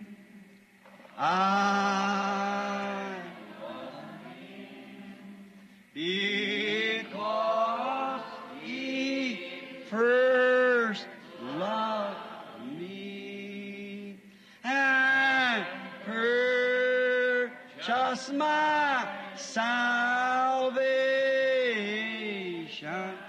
on Calvary's tree. Ne l'aimez-vous pas? Pensez à ce que nous sommes. Regardez combien nous sommes rendus bien loin sur le chemin, mes amis. Jetez juste un coup d'œil en arrière sur le chemin, à l'époque de Luther et Wesley, et tout au long des âges. Regardez où nous en sommes maintenant, ici, au sommet de la pyramide, ici où Dieu a prouvé par les 7 sceaux que la Bible a été parfaitement révélée. Maintenant, nous n'attendons plus que les 7 mystères qui arrivent tout juste à la fin, au sujet de la venue du Seigneur et de l'enlèvement de l'Église, qui pourrait se produire avant demain matin. Oh là là, sincèrement maintenant.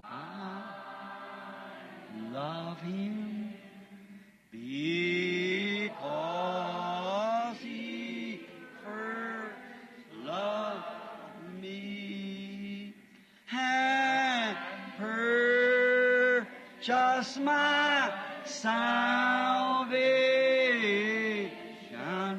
on Calvary. As we quietly now.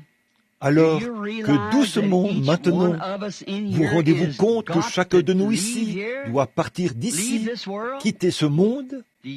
Savez-vous que la vie d'un homme né de la femme est courte, sans cesse agitée?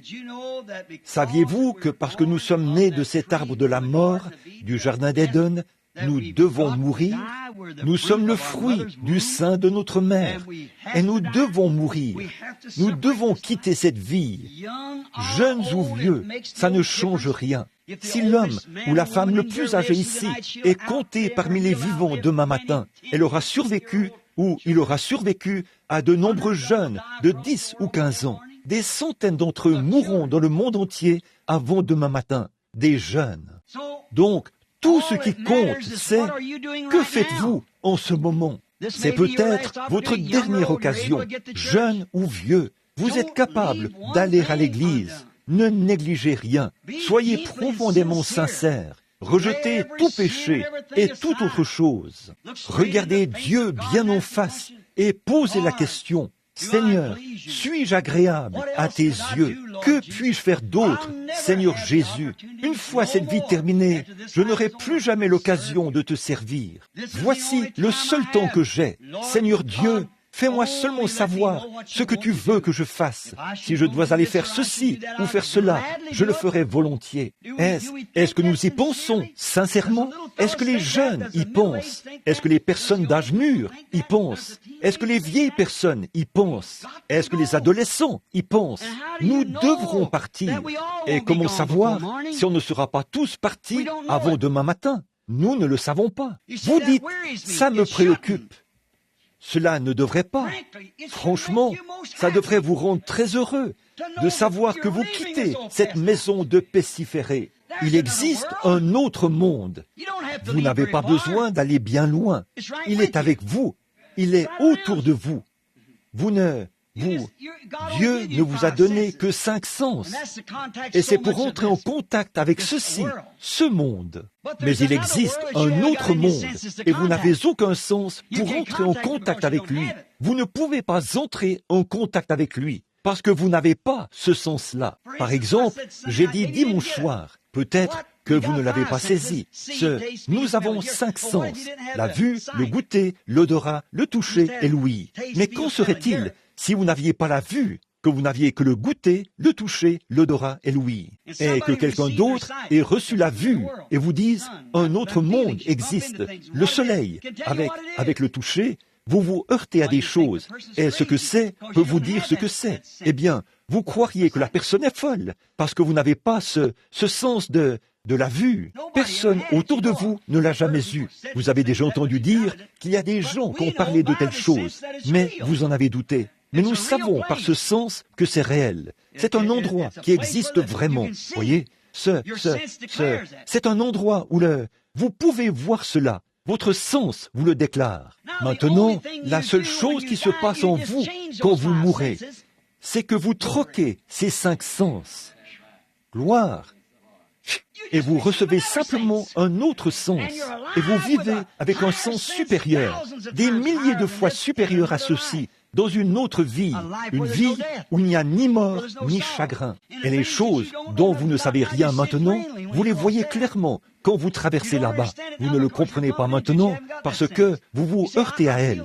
Vous ne possédez pas ce sens. Vous dites, j'ai un sentiment étrange ici ce soir. J'ai l'impression qu'il y a j'ai juste envie de pleurer ou de pousser des cris ou quelque chose. Ce sont les anges du Seigneur. Voyez, c'est comme quelqu'un qui dirait, vous savez, qu'il n'a jamais eu le sens de la vue. Il dirait, de temps à autre, je ressens quelque chose de réel, comme une sensation de chaleur. Vous diriez, c'est la lumière du soleil. La lumière du soleil, c'est quoi? Je ne l'ai jamais vu. Il n'existe pas de... Vous voyez, il n'a jamais vu. Il ne sait pas ce que c'est. Vous voyez, là, il faut que quelqu'un le lui dise. Quelqu'un qui peut voir cela. Oh là là. Voyez, nous changeons, simplement, nous changeons, simplement. N'ayez pas peur de la mort. La mort n'est qu'un épouvantail. Jésus l'a vaincu. Même Paul, quand il est parvenu au terme de son voyage, il a dit, « Ô mort, où est ton aiguillon? Où est ta frayeur? Ô tombe, où est ta victoire? Tu dis que tu m'as eu? Laisse-moi, moi t'indiquer Jérusalem. Il y a là un tombeau vide, et je suis celui qui vous a conquis tous les deux, la mort et l'enfer. Et moi, je suis en lui, et tu ne peux pas me retenir. Je ressusciterai. » Oh là là, il a dit, il y a une couronne que le Seigneur, le juste juge, me donnera. Non seulement à moi, mais à tous ceux qui aiment son avènement. Vous l'aimez, vous voulez sa venue, vous l'attendez. C'est une longue histoire. C'est une longue attente. C'est une histoire d'amour. Mais vous avez hâte de le voir. Oh là là, c'est comme ça. Oh, c'est le moment que nous attendons. C'est cette heure-là. Si votre cœur n'est pas comme ça ce soir, mon ami, faites attention. Voyez, faites attention. Ne permettez pas à l'ennemi de vous séduire. Quand le Saint-Esprit qui est ici en moi voudra prendre son envol vers son Créateur, vers son Maître, ce sera une histoire d'amour que personne ne peut décrire. C'est vrai, c'est réel, c'est réel. Donc, s'il y a un avertissement qui vous dit « Tu n'es pas prêt pour cela », alors souvenez-vous que Dieu est peut-être en train de vous préparer à quelque chose. Voyez, vous n'êtes pas prêt. Vous dites, eh bien, si je me fais baptiser et que j'ai le Saint-Esprit, alors, eh bien, peut-être le Seigneur me prendra-t-il? Non, ce n'est pas tout. Là, vous ne faites que vous préparer à vivre. Vous n'êtes pas apte à vivre tant que vous n'avez pas le Saint-Esprit. Et quand vous recevez le Saint-Esprit, vous êtes désormais apte à vivre. Vous n'étiez pas apte à vivre avant ça, voyez? Mais maintenant que vous avez reçu le Saint-Esprit, c'est là que vous êtes apte à vivre, voyez? Ça ne fait que vous préparer, voyez? Les gens disent, je dois me préparer à mourir. Oh là là, je me prépare à vivre. Amen. Ce qu'il en est, c'est qu'il faut se préparer à vivre en Christ, une vie victorieuse sur le péché, la mort, l'enfer. J'ai déjà la victoire. Il est ma victoire. Et je suis sa preuve. Et je suis une preuve de sa victoire. Amen. C'est ça. Comment savez-vous que vous l'avez? Je l'ai. Amen. Il me l'a donnée par sa grâce. Je la ressens. Je la connais. Je la vois agir dans ma vie. Cela m'a changé.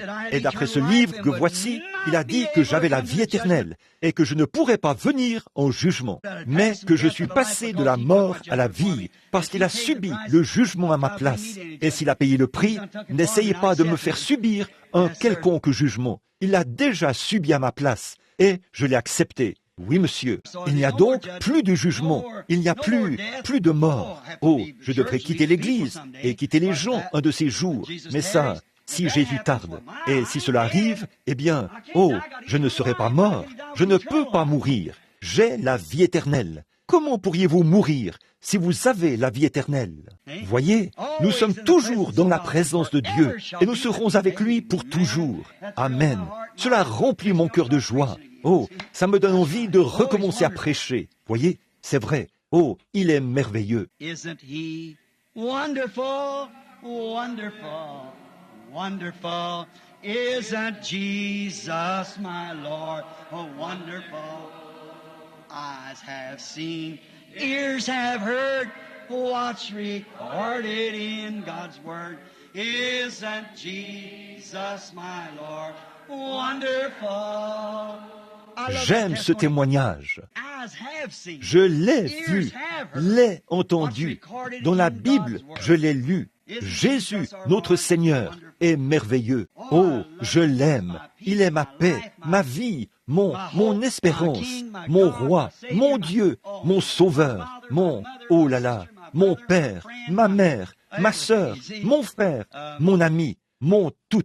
Voyez, on avait l'habitude de chanter un petit chant comme ça. Vous savez, avez-vous déjà chanté ces petits chants pentecôtistes comme « J'espère qu'ils ont arrêté l'enregistrement ».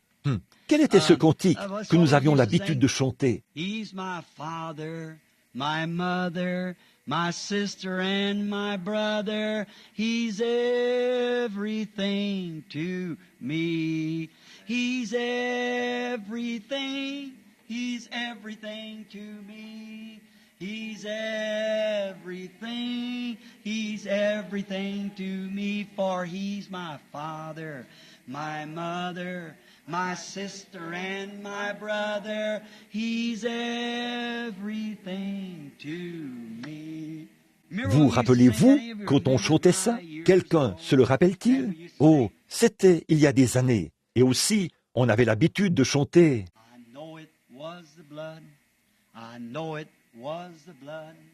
I know it was the blood for me. One day when I was lost, He died upon the cross, and I know it was the blood for me. Vous vous rappelez ce petit cantique? Voyons voir. Quel était cet autre cantique qu'on chantait? Voyons voir. Oh, won't you watch with me 1 hour while I go yonder, while I go yonder. Oh, won't you watch with me 1 hour while I go yonder and pray?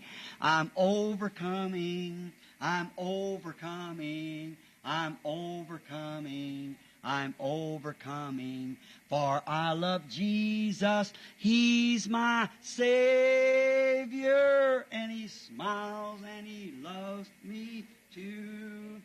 Autrefois, il y avait le brave frère Smith, un frère de couleur, qui habitait ici au coin de la rue. Oh, j'entendais chanter ces gens de couleur.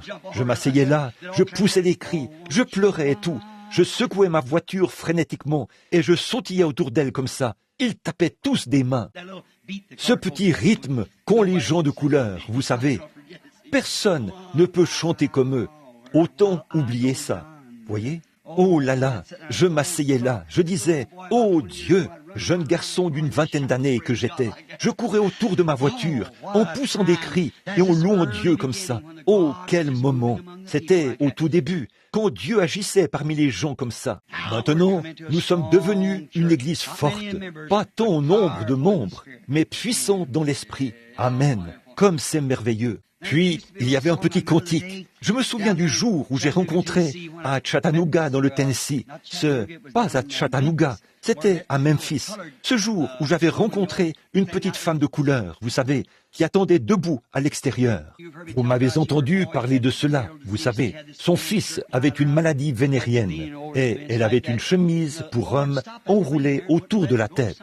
Et elle était appuyée contre le portail comme ça. Le Seigneur avait immobilisé l'avion et ne voulait pas le laisser repartir, en quelque sorte. Et on m'avait dit d'aller prendre, et le Saint-Esprit a dit, « Fais une petite promenade, dirige-toi par ici. » Je me suis mis à marcher là-bas, tout en chantant. Je me disais, « Oh, mon avion est sur le point de décoller. » Ça continuait de dire, « Avance, continue de marcher, continue de marcher. » C'était au tout début de mon ministère.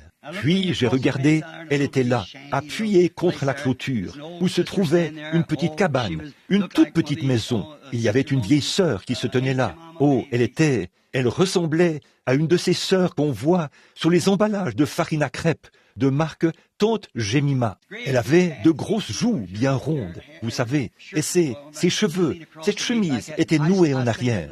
Elle était appuyée contre le portail comme ça, et je chantais ce petit cantique, quel était j'ai oublié le titre du petit cantique que je chantais. Bon, c'est quelque chose au sujet, c'était un petit chant pentecôtiste, un petit chant de jubilé. Je venais juste de finir de chanter, j'étais assez proche d'elle, et j'allais continuer mon chemin. Elle se tenait là, les larmes coulaient le long de ses grosses joues. J'avais envie de l'étreindre. Elle a dit, « Bonjour, pasteur !» J'ai dit, « Tantine, qu'est-ce que vous avez dit ?» Elle a dit, « J'ai dit, bonjour, pasteur !» J'ai dit, « Comment avez-vous su que j'étais pasteur ?» Bon, pour les gens du Sud, ça signifie ministre, vous savez. J'ai dit, « Comment avez-vous su que j'étais pasteur ?» Elle a dit, « Je savais que vous veniez. » J'ai dit, « Vous saviez que je venais ?» Je me suis dit, « Ah, voilà, c'est ici, voyez ?» Elle a dit, « Oui, monsieur. » Elle a dit, « Est-ce que vous avez déjà lu l'histoire de la femme sunamite dans la Bible,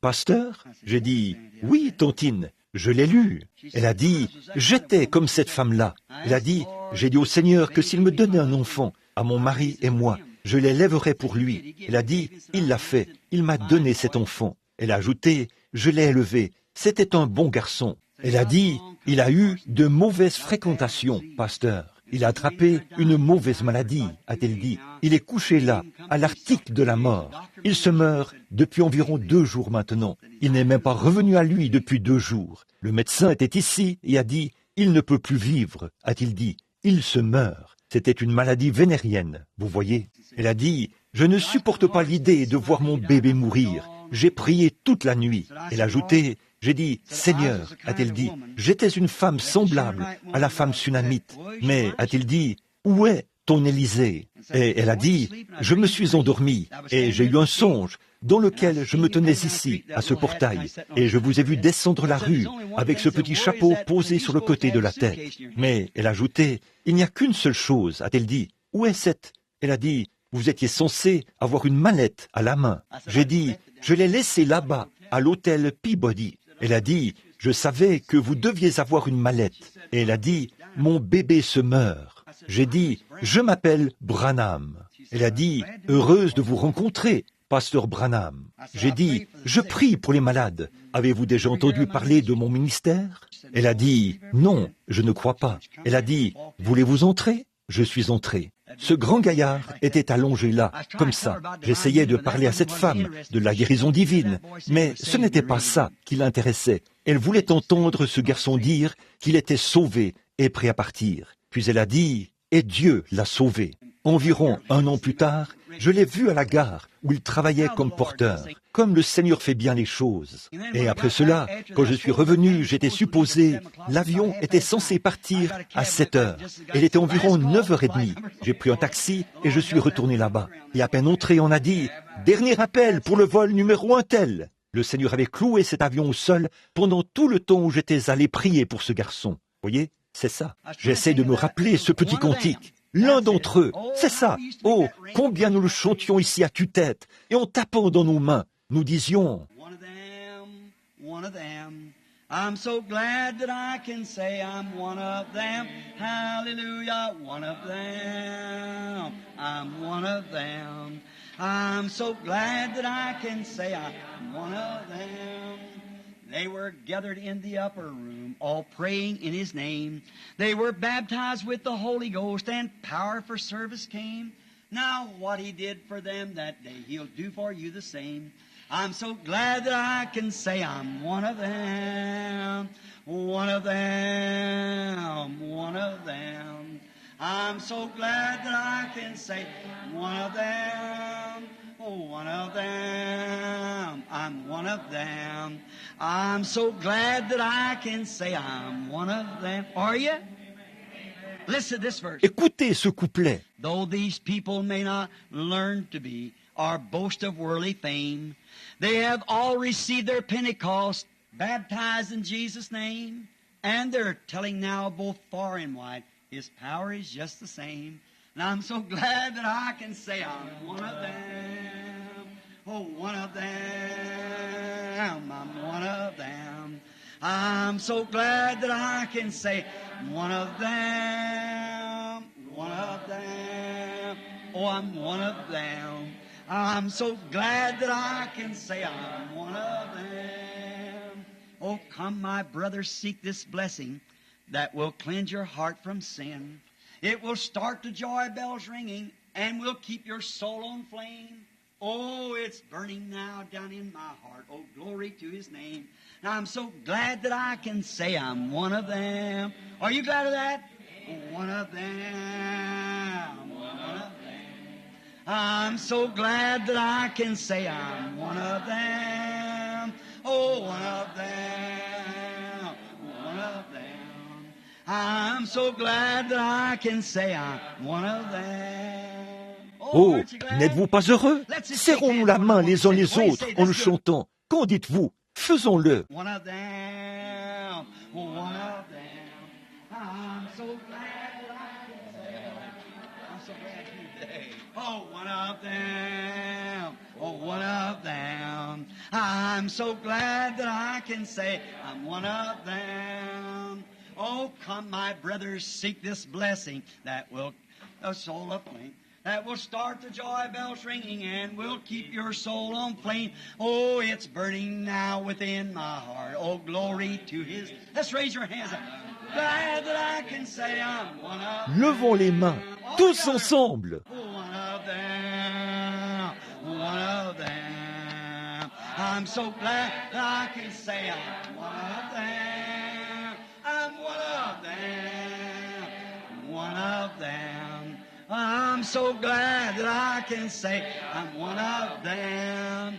Listen, Écoutez close encore together now. attentivement See? maintenant. Voyez? Though these people may not learn to be, they never come from college or boast of worldly fame, they have all received their Pentecostal blessing, baptized in Jesus' name, and they're telling now both far and wide, every little nook and corner, His power is yet the same.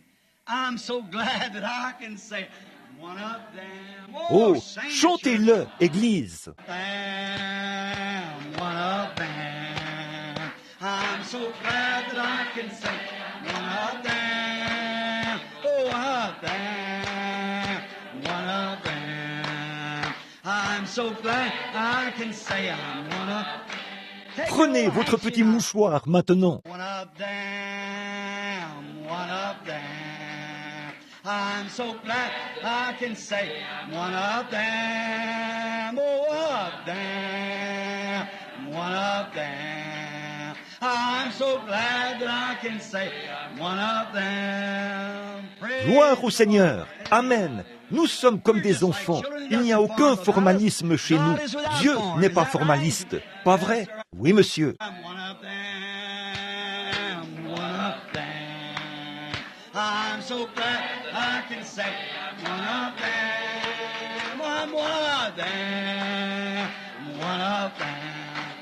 Oh, I'm so glad that I can say it. Êtes-vous vraiment heureux de le dire? Levez simplement la main. Dites « Gloire au Seigneur! Gloire au Seigneur! Je suis heureux d'être l'un d'entre eux. Je suis heureux de l'être. Seigneur Dieu, je suis si heureux, l'un d'entre eux, l'un d'entre eux. Je suis si heureux de dire, je suis l'un d'entre eux. Ô Dieu, aide-nous à l'être. Aide-nous à faire en sorte que les lumières continuent de briller, Seigneur, alors que nous marchons vers Sion. Accorde-le, Père.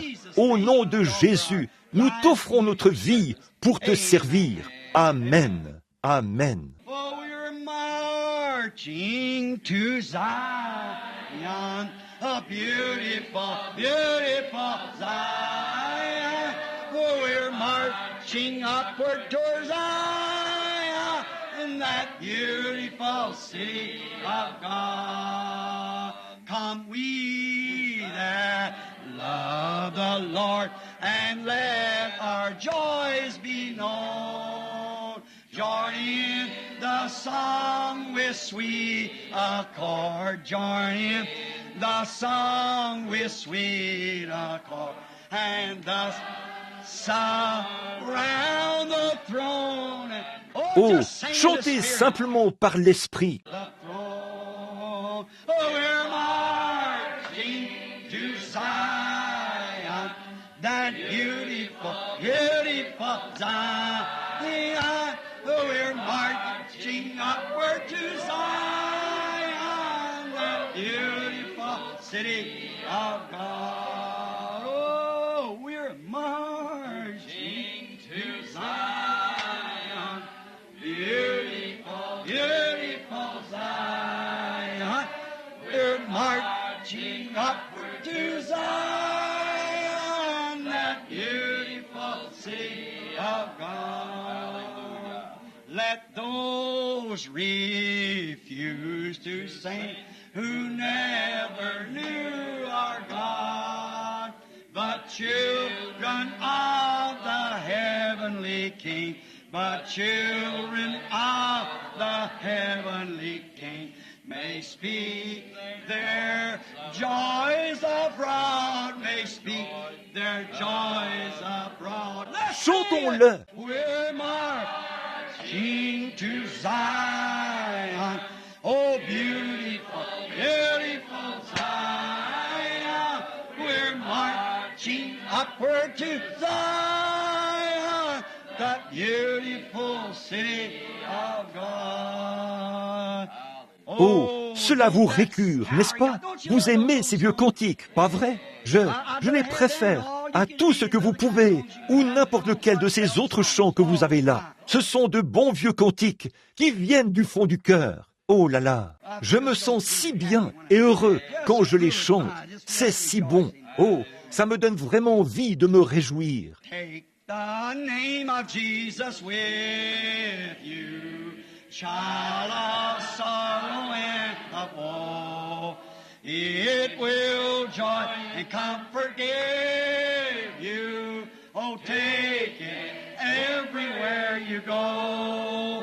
Precious name, precious name. Oh, how sweet, oh, how sweet. Oh, power and joy of heaven. Precious name. Oh, how sweet. Oh, power and joy of heaven. As we Alors bow our que nous heads now. courbons la tête maintenant. At the name of Jesus bowing, falling prostrate at his feet, King of kings in heaven crowned him, when the journey is complete, precious name, oh how sweet, Oh, how sweet. Hope of earth and joy of heaven, precious name, oh how sweet. Hope of earth and joy